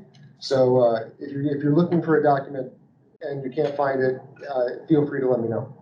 So something I wanted to try out in sort of to make some learning for different types, so it's not just death by PowerPoint and presentations. I wanted to play a little game, and I figured this would be a good opportunity to sort of test case it. I know that not everyone here is a member of CARM, and not all the members of CARM are on the phone or Teams, so I don't really want to do any committee business or anything like that, but sort of let's just have some fun and learn a little bit and see if this concept works, we'll do it some more. So whoever has the PowerPoint control. Can I just quick step in before we start with your PowerPoint? I just want to clarify what it is that I have confirmed for the January CARM meeting. And we do have a groundwater update that will touch on P&T progress and expansion in 100K soil flushing. And then we'll also have that true waste briefing for January. So those are the two items that I have confirmed that we should have available for January. If that changes, I will let you know, but that's what we're working towards. Excellent. Okay. Working on it, Tom. All right, so this is a game that I want to play. It's called Sites by Site. And we'll go through the rules. Next slide. So there will be a picture of an area, a waste site, or a building on the slide. And the first person to identify gets a point. And if you can also give a little factoid about it, you get a second point. There's no prizes. You just get to know that you're a warm, fuzzy sharing of information, and you know, people get to know that you know things. Okay, so let's get started. Next, first one. All right. All right, we got one first, and a fact about it. Excuse me, fact about it. They're expanding it. They've got 9 cells already, and they're getting ready to start Supercell 10. Awesome. That's 2 points. Okay. And next slide. All right, so that's it. So these images all came from. So the way I learned Hanford is I went through all of the waste sites I could find and put them all into a Google Earth layer. So the purple push pins means it hasn't been. It needs to either be characterized or have a record of decision for closure. ERDF is a little different, but then there's greens that aren't really a concern, and there's whites that have been done. So there's different colors associated with the push pins. So next one. And it's the reactor submarine. Okay, I think Pam gets it. A fact. They are visible from space, so the Russians can see how many reactors we have dismantled at Bremerton. Oh, that's awesome. I didn't know that one. Okay, next slide. All right, so it's Trench 94 is the official name. And we saw it on the tour, and 2 new compartments got added this year. One of them was the sub from Hunt for Red October. If I'm not mistaken, didn't they just do a reactor in the last week or 2? Yeah, that was the. There was one the first week of this month and then one later on. Okay, that's right. And one I've got pictures. Dallas was mid-month, Albuquerque was the first. And one of the things that we do in Oregon as sort of adjacent to the radioactive material regulation in Oregon is the Bremerton calls us and gives us the opportunity to inspect the compartment before it leaves Bremerton. It's on the barge.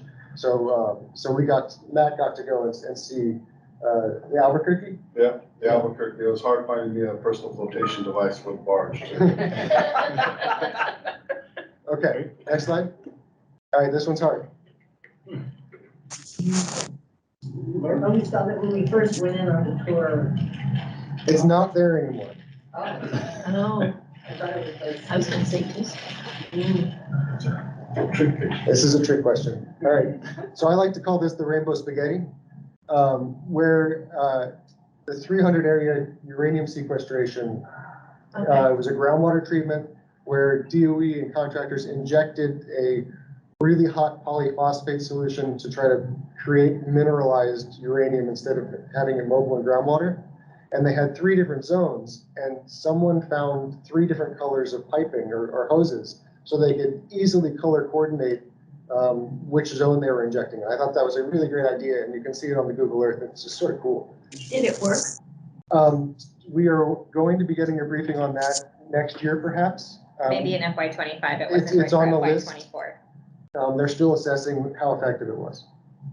But yes, that is a topic of interest for the committee to get a lesson started on that. I think they did the injections in 2018, 2019.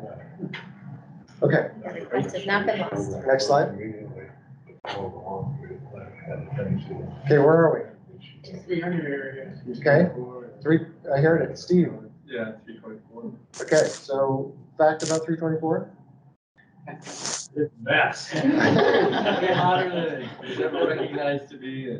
Okay, I also would, next slide. I also would have accepted 300, 296, which is the soil contamination under 324, even though you can't see it in that picture.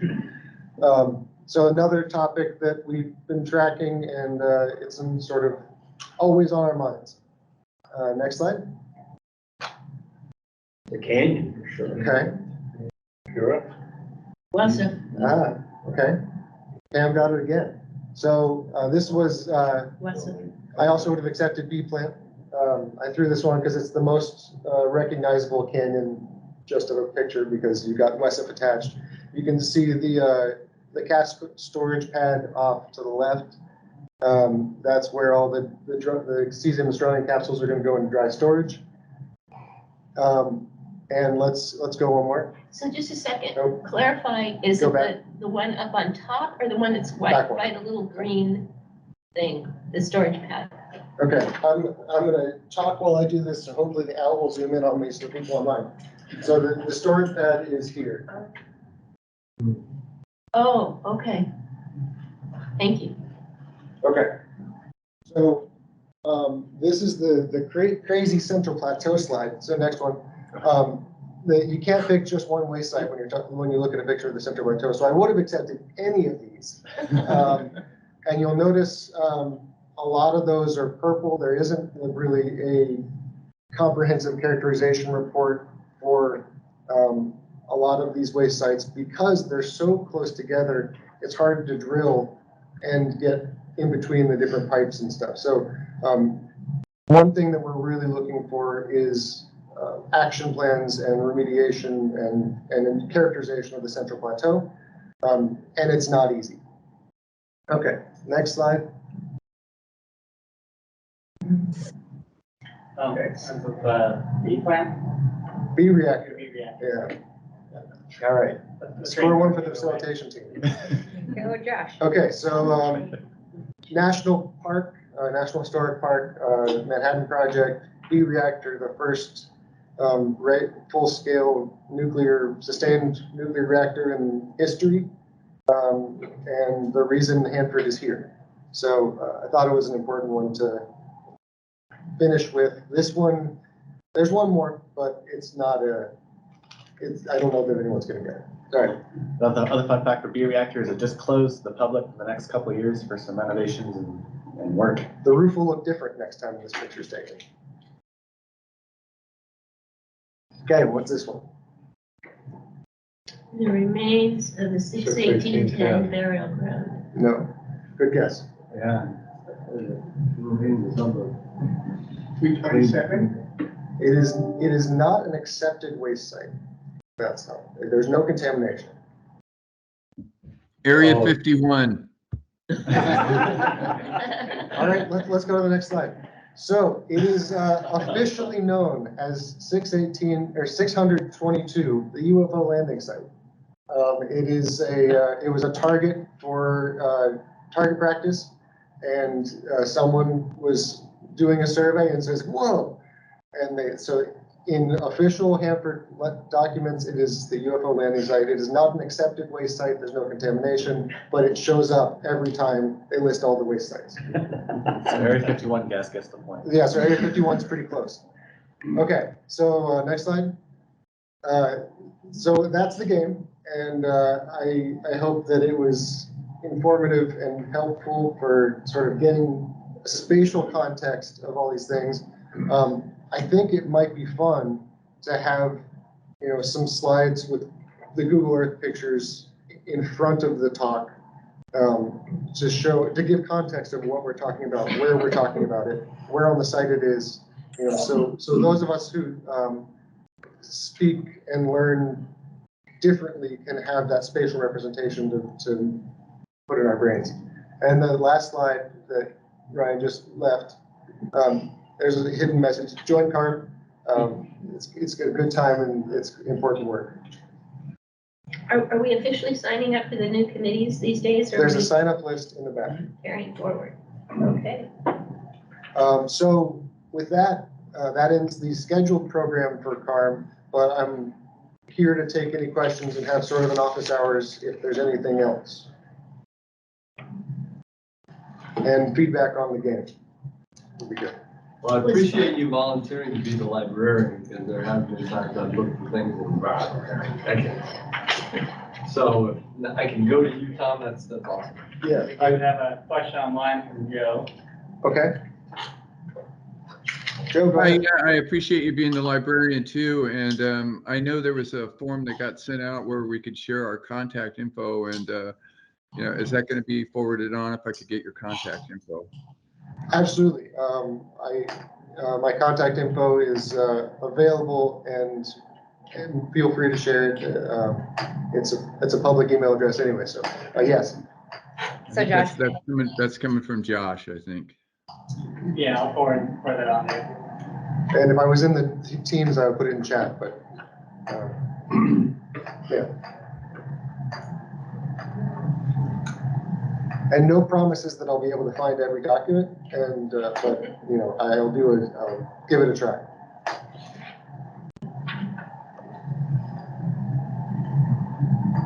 Vince Pinesco was really good at that. Oh, Vince was amazing.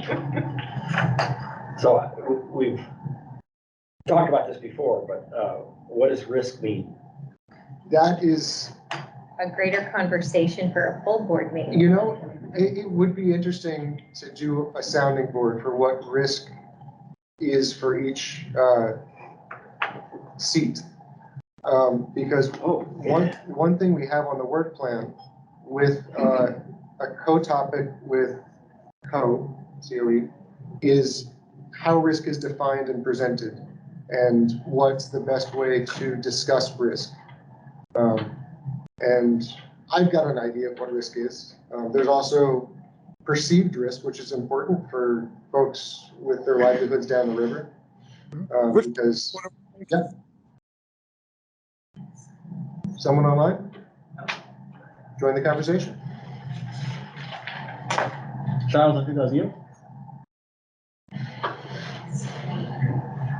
Maybe not. Okay.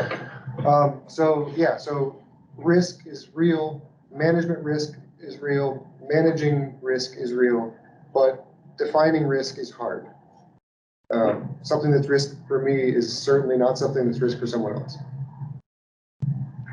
So that'll be a really fun, and I don't want to say esoteric, but it's going to get really high level and philosophical, I think, when it comes to the risk conversation. Looking forward to that. For me, risk represents fear. Yeah, okay. It's the backpacking analogy. We carry our fears with us. What do we feel the highest threat? Big can of bear spray? Is it the splint for breaking a leg? Is it just a big fluffy, sleeping bag? And it's important to identify what risk means to you so you can plan for it, right? Mm-hmm. And that's the risk mitigation. It's like, we got a risk matrix presentation from Doug Shoup, who was a former site manager for RL in 2018. And what he was scared of. What makes him lose sleep at night. And one of the top thing on his list was the Z9 crib, which was basically a giant upside down pyramid with a concrete basketball court on top held up by ceramic pipes, like tubes. And if that had fallen, it would have caused a big problem. So DOE found their risks, they prioritized them after the Purex tunnel partial collapse, and mitigated them by filling them with some low density grout. So it reduces the risk of that concrete slab on top of it falling in and causing a poof of plutonium. That's the type of risk that can be mitigated readily, and everyone agrees that that's probably a risk. But it's this smaller sort of minutia of what risk means that I think is going to be a really fun conversation with all the different interests and public at large. You know, what is public perception of risk? What is Oregon's perception of risk? What's the workforce's risk? You know, in order to remove the public perception of risk and Oregon's perception of risk, the workforce has to take risk. And, you know, what's that balancing point? It's going to be really fun. I mean, risk isn't fun, and taking risks isn't fun. Discussing it is fun. Reducing risk is fun. Reducing risk is fun. Okay. Hey, I feel better when we all do better. The planet does better, right? Reducing risk is a good thing. Well, anyway. Anything else while we're here?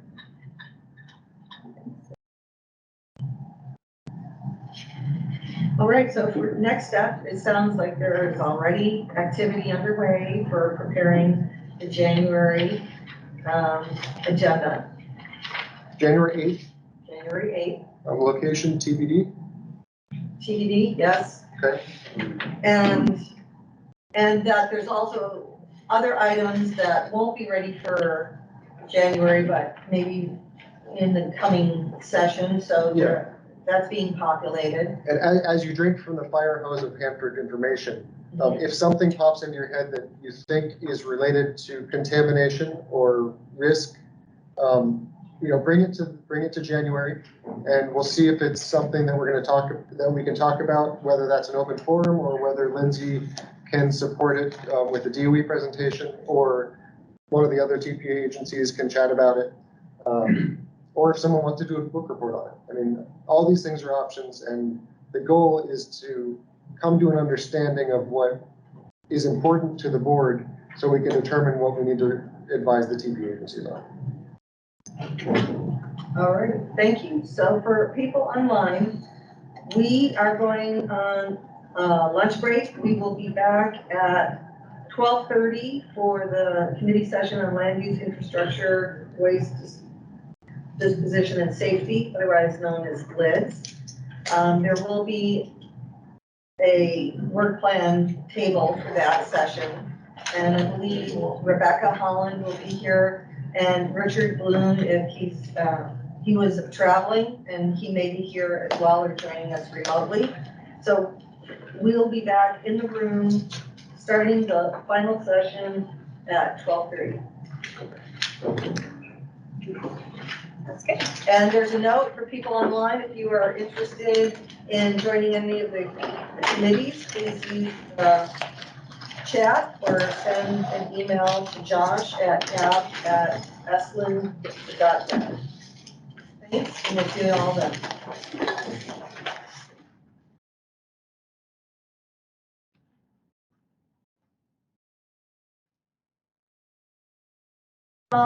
Thanks for joining us online. We will go around the room for introductions and begin the discussion of the work plan for land use, infrastructure, waste disposition and safety, otherwise known as LIDS. And Rebecca Holland is here, the chair of the committee. So we'll be opening that in just a minute. So Laura, one last time, start us off for introduction. Laura Caulfield, I'm a contractor for DOE. Lindsay Summers, DDFO for the Department of Energy. Larry Brandt, at-large member. Bob Cork, member of the public. Mia Burke-Hanford Challenge. Rebecca Holland, AMCAP. Josh Patton, HAB Facilitation Team. Judy Talbot with the HAB Facilitation Team. Dan McDonald, Ecology. Dan Strong, Public Health. Susan Coleman, Public at Large. Jeff Schramm, Environmental Protection Agency. Brian Miller, Ecology. And we are going to go online, so be prepared to unmute the mic. Charles?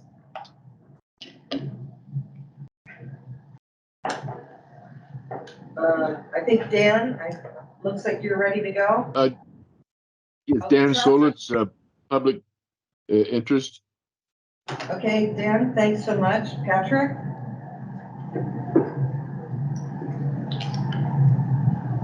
Patrick Conrad, and so while they're coming back online, anybody can help fill in the blanks. Patrick Conrad is online. Joe, are you here with us? And Matthew? All right, John Stang. And Rose Ferry. We suspect that they'll be coming back online. We just came back from a lunch break. In front of you, there is the worksheet that pulls out the work plan items from the fiscal year 24 plan and calendar that was approved. We'll turn it over to Rebecca to walk us through some of the things we'll be looking forward to in the year ahead. Okay, well, hello, everybody. Like when I introduced myself earlier, my name is Rebecca Holland and I represent HAMTAC, which stands for the Hanford Atomic Metal Trades Council.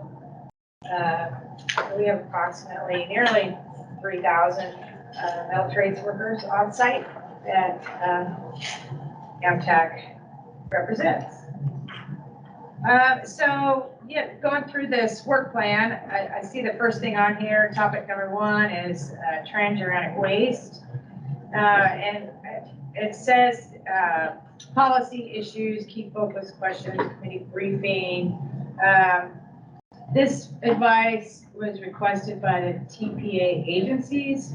And there was a little bit of talk yesterday, or I guess it was on Tuesday, about the WIP facility and some shipping of our waste from Hanford. I don't know if that would be, fall under this, or if that's something that the TPA agencies would be requesting, but I'm guessing that that's something, if they did, then this committee would be looking at it.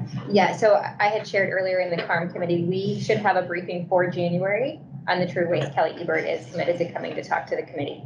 Okay. So I would anticipate that would be kind of a joint topic between CARM and the LIDS committee. Okay, in January? In January timeframe, correct. Right. And as far as anything else under that topic, I'm not kind of fuzzy about, what else we would be covering under that topic. Yeah, the group brought advice to the August board meeting and then it was being sent back to the committee. So the department wanted the opportunity to bring that briefing to the group. So then the group can kind of reconvene, discuss their advice, and then identify a path forward. So, all right. So moving on to topic number 2, the draft Hanford site-wide permit, Rev 9. I think I mentioned that also on Tuesday. Ryan, you said that would be coming out here, what time frame? Early next year. Early next year. So that is also on this work plan, and I'm guessing when that does come out, that this committee will take a look at that and provide comments. And decide at that point if, I'm sure that the other committees will also be looking at this site-wide permit. And then over here on the right, it says review incorporation of comments from HAB's 2012 advice, number 262, on the Rev 9 permit. I have not looked at that advice. It's hard to say. Recently, anyway.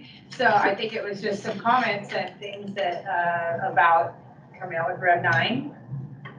So Ryan, you can speak more to Rev 9A, but just as a reminder, all of the previous Hanford Advisory Board advice is available online on hanford.gov. So during that conversation, I think it would be appropriate to bring up that advice on screen and have folks kind of take a look at it, and Ryan can talk more to that. Yeah, you hit the nail on the head. The advice 262 is the one that the HAB passed in 2012 on our Rev 9 issuance comment period back then. The response to those comments will be included with the response to comments document that's going to launch this comment period. So it's something that, it was a recommendation I had because Hanford site-wide permit is massive. And so trying to find maybe a focus for potential advice was my recommendation. So you guys aren't, diving into like 24,000 some pages and trying to, narrow the focus down to something more tangible and easy to tackle for the board. That was just one of the recommendations I had. Yeah, and that's a good recommendation, because I remember going through the last permit and it was very overwhelming, so. That's a lot. Pam, did you know? Yeah, I have a question. So, can you email us, Ecology's response to our advice so we can read it in advance? Yeah, I'm looking into what we can, I'm gonna be drafting the response to the 2012 advice. We're not doing that yet because they're still working on the permitting documents, but I'm gonna be working with our permitting team and I'll see if I can get that out ahead, but, because otherwise your guys' comments were submitted as part of the public comment period. And so I think what's gonna happen is we're gonna issue the response comments document, and that's when we'll be able to have that conversation. But I'm gonna talk to my permitting team and see if we can do something earlier, but I can't speak to if that can happen or not ahead of the response to comments document going out, but I'm looking into it. You get bonus pay for doing that? That's gonna be a huge effort. Oh, yeah. Just our piece. We've already been working on planning, PI for the last year on it, so it's gonna be a pull. I'm not familiar with what changed between Rev 8 and Rev 9, but there's a public comment period. Is that on the issued Rev 9 or the draft Rev 9? The comment period is gonna be on the draft permit, Rev 9A, because Rev 9 was issued, so it's gonna be, a revised version of Rev 9. What was the last one? Was public comment period before or after permit was released? So the comment period in 2012 was for the draft permit Rev 9, and this one for next year is a revised version of Rev 9, Rev 9A, because we received more than 5,000 comments in 2012. So you did not incorporate the comments or didn't address the comments before you formally issued Rev 9, is that correct? Rev 9 was never issued. Oh, Rev 9, We're still on Rev 8C for the Hanford site. okay, later, okay. And so Rev 8C that's what the site's running on right now. We've been doing modifications to revision 8C as, needs have developed at the site while this permit has been being responded to and developed for the next iteration. It was a huge effort from part of the Hanford Advisory Board to comment on the draft. Yeah, I wasn't here for that, but I heard from you and from Liz about all the work group meetings you guys did, and it was a pull, it sounds like. Well, as you said, it's tens of thousands of pages, right? It's a lot. All right, anyone else on the Rev 9? Questions online? All right, go ahead. Go ahead, I'm online, or me? No, to you. Oh, I'm sorry. Apologies for that. Okay, so, topic number 3. Sorry to interrupt. I just had a quick question. Didn't raise my hand. Sorry. This is Joe Matthew. I'm public at large. I was just wondering, when was Rev 8C issued? Good question. Let me double check so I give you the right date. I can follow up in like the next 5-10 minutes. So let me double check the date for you.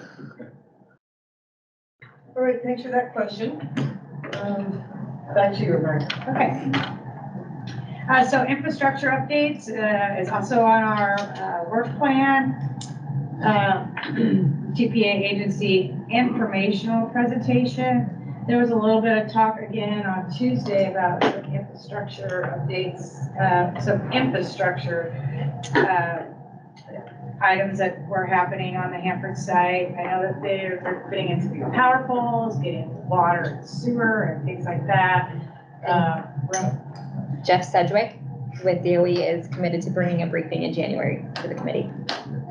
Okay. On infrastructure updates. On infrastructure, okay. So yeah, that's all encompassing, and I believe that this also is cross-cutting with a couple of the other committees as well, taking a look at infrastructure. And then item number 4, are there any questions about that?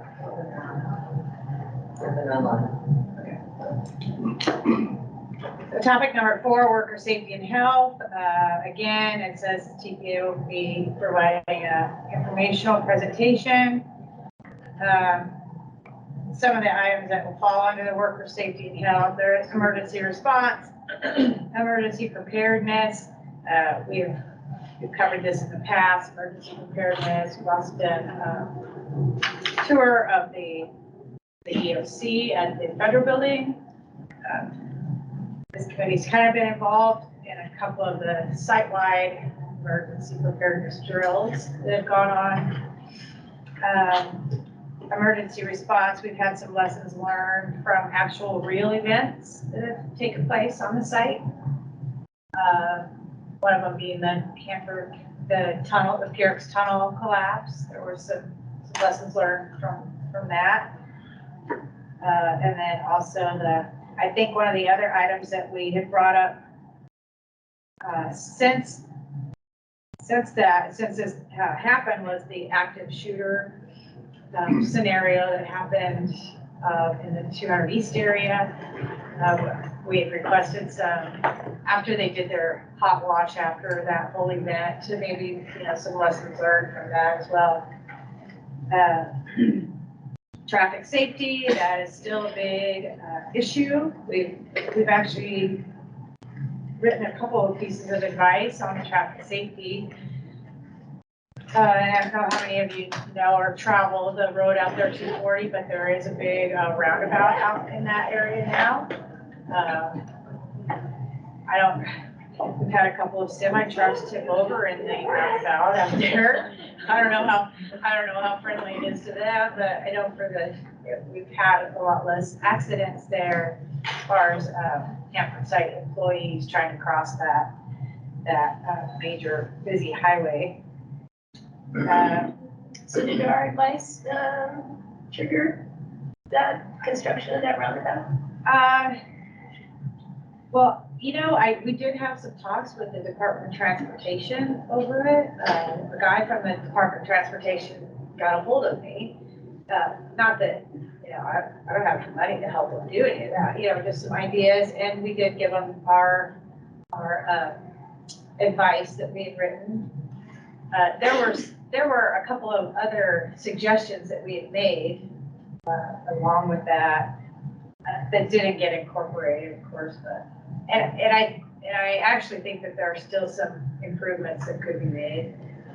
Kind of like we were talking about just a little bit ago, the elk and things like that. In the past they had talked about putting in some kind of a crossing over the major roadway out there so that the elk could get across without running out in front of the Hanford 500 is what we call it.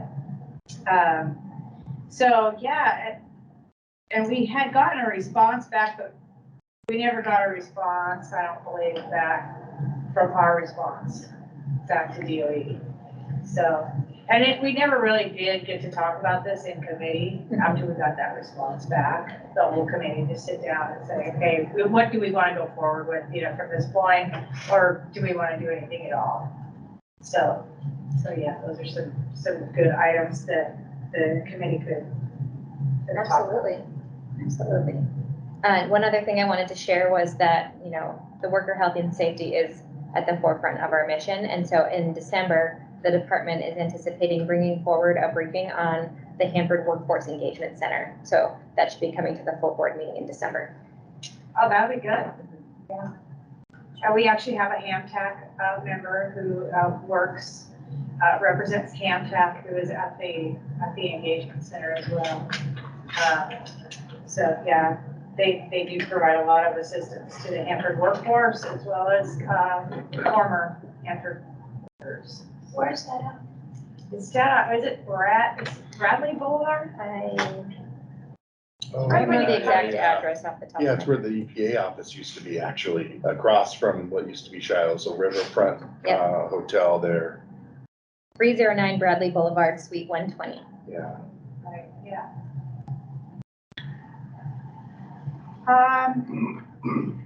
Let's see, what else do we have?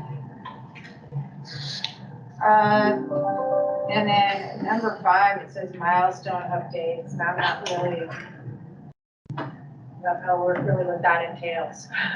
Yeah, we spoke about that a little earlier, because this is kind of a standing topic on all the committees is just as, public comment periods come up, milestone negotiations changes, that's just something that to prompt us to come to the committee meetings if we have any updates to share, to give you guys like heads up on comment periods or other kind of relevant things, related to milestones for Andrew, if that makes sense.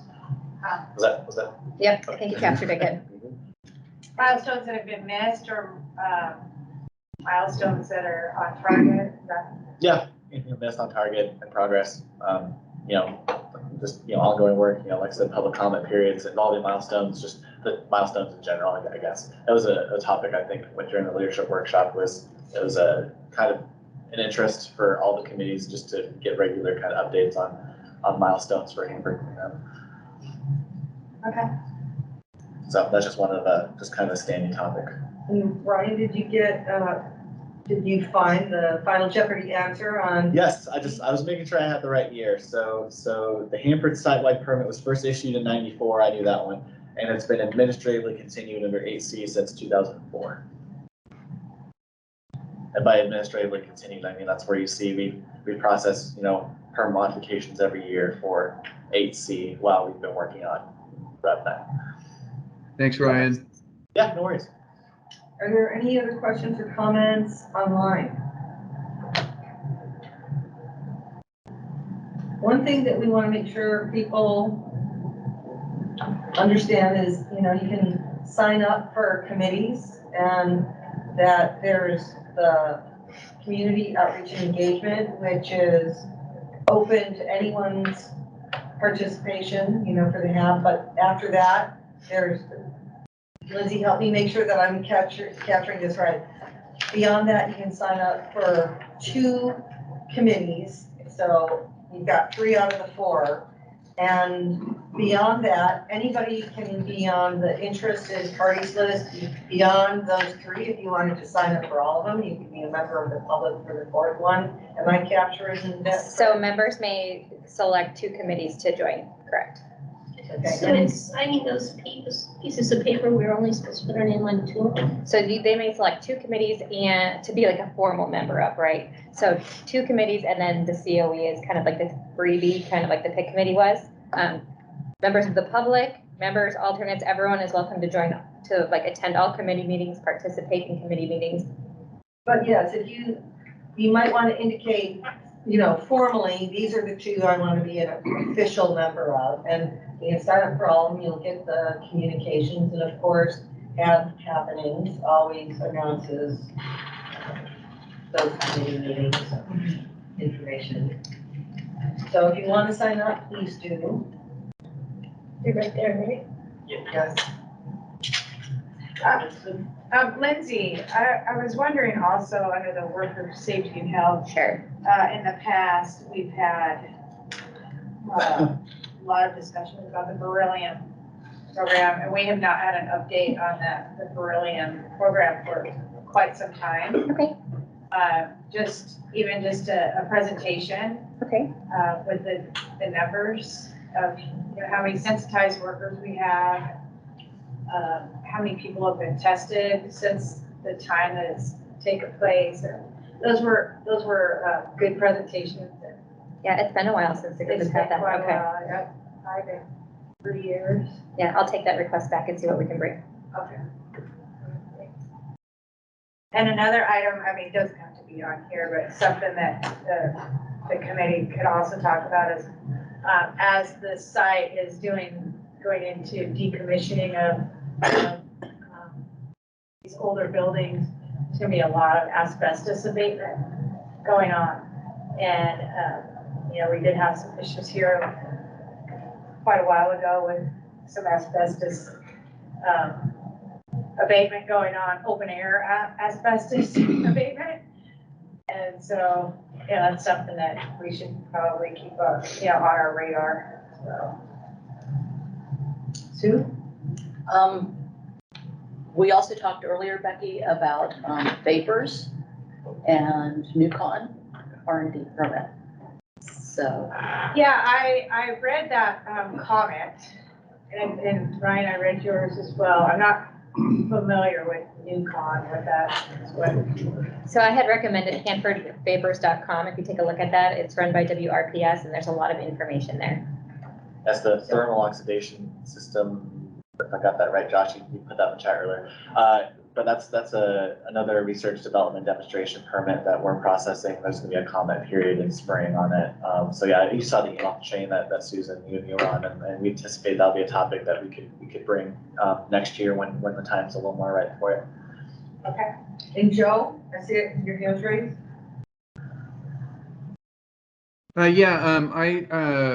This morning's meeting's been very good for me to get a real good idea of what the committee meetings entail, but I'm wondering about I noticed in December there's a board meeting, and what's the agenda for that, or can you give me a flavor of the agenda for the board meeting? I don't have a flavor. We're working on the agenda right now. Hopefully in the next couple of weeks, we'll have something.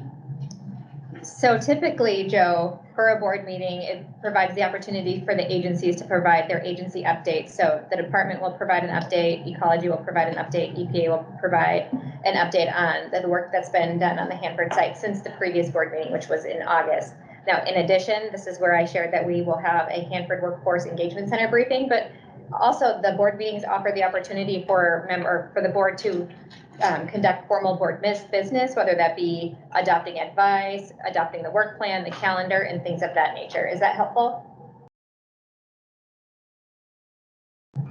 Yeah, that's helpful. Thank you, Lindsay. Yep. You're welcome. And I'm hoping to have a draft agenda here shortly. So. And then the other topic that I was on that email string was long-term stewardship. As the site is moving towards, they've already dealt with at least one building according to Facebook. What does long-term stewardship look like to this committee, to the HAB?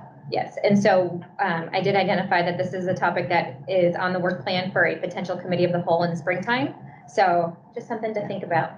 There's a few different options for committees of the whole, but that is an item of interest that we have on the work plan. So that is part of this committee's scope also. Yes. and you're referring to K reactor. I think so. But it's just the concept. I mean, it's a case of what do we do? How does our mission get involved in long-term stewardship? Where's those dividing lines, those boundaries? Because, at what point does it go over to legacy management and out of EM's hands? And we're in the EM hands space. So it's kind of, it's murky water to me. If that, I could understand that. Well, a question I did have is, I've been reading a lot about DOE going to be giving land, for future use or other kinds of projects going on. Energy generation. Huh? Energy generation. Yes. Get that, and as well as whatever else they deem appropriate, I guess. So I don't know if that's something that this committee should look into. Where exactly is that land at? Yeah, I'll take that back as a request. Yeah, that kind of goes into the land use component, Liz. The L. Yeah, I'm hearing it's a substantial piece of land they're looking at, and I think this committee would want to do that. But I also, there's the legacy management program within DOE. I think some land has transferred from Hanford to legacy management. I'm not positive, but it's been in process. So learning about legacy management would be interesting. I think they're headquartered in Denver. So different group of people and hardly any money in that program. So they're really constrained unless there's been something happen in the last couple of years. And I'll say too, that online, and I'm speaking a little bit out of turn, so forgive me, Lindsay, correct me if I'm wrong, but I watched online on YouTube where the Ike White came and spoke, and other folks from DOE headquarters about this particular subject of this piece of land that's being used for grants for energy generation on site. And it was very informative. It's about 2 hours long, so it's pretty long, but it is on site and you can watch the whole meeting and it'll answer a lot of the questions that you might have. It doesn't speak to how, the board addressing land use, which is site-wide, by the way. It's not just at a particular operable unit. It's a look at, how are we going to manage the site? And it is difficult because it's years and years, right? It's a big deal. I would just welcome you to look on YouTube, and I think it's on the Hanford.gov site, and you can watch how they presented, and it gave an opportunity for companies that are looking at that opportunity, and talked about some of our native governments and stakeholders and how they might be able to take advantage of that and be involved in that process as well. So it's worth taking a look at if you're interested in the nuances of what's going on with that. Thank you, Jeff. Yeah. What's the title of it to look for? The Clean Up to Clean Energy Day. Clean Up to Clean Energy, yeah. Yeah, like Hanford or Richland or something, because they've had a couple of those meetings so far across the country. And you're right, it's either the Hanford site YouTube or just the General Department of Energy YouTube, I think. But it's on, I've heard of that too. And if memory serves me, I think it's 30 acres by 30 acres, the piece of land that initially, I think is what we're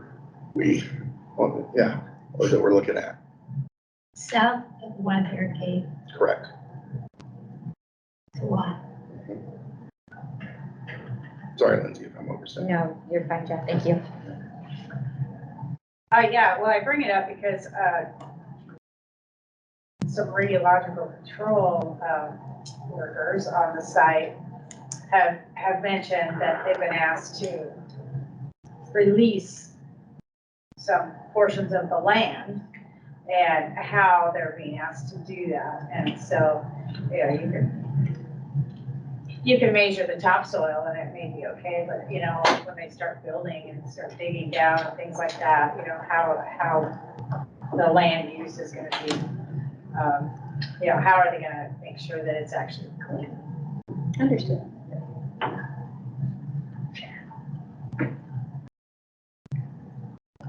Others to weigh in? So thank you, Patrick. Patrick put the link in. Thanks, Patrick.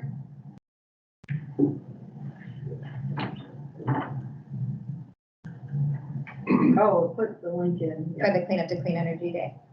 Thanks, Patrick.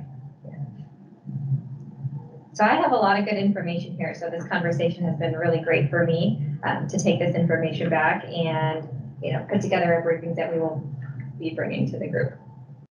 Thank you. Yeah, we haven't, our committee has not met for quite a while, so you're kind of like shooting in the dark here.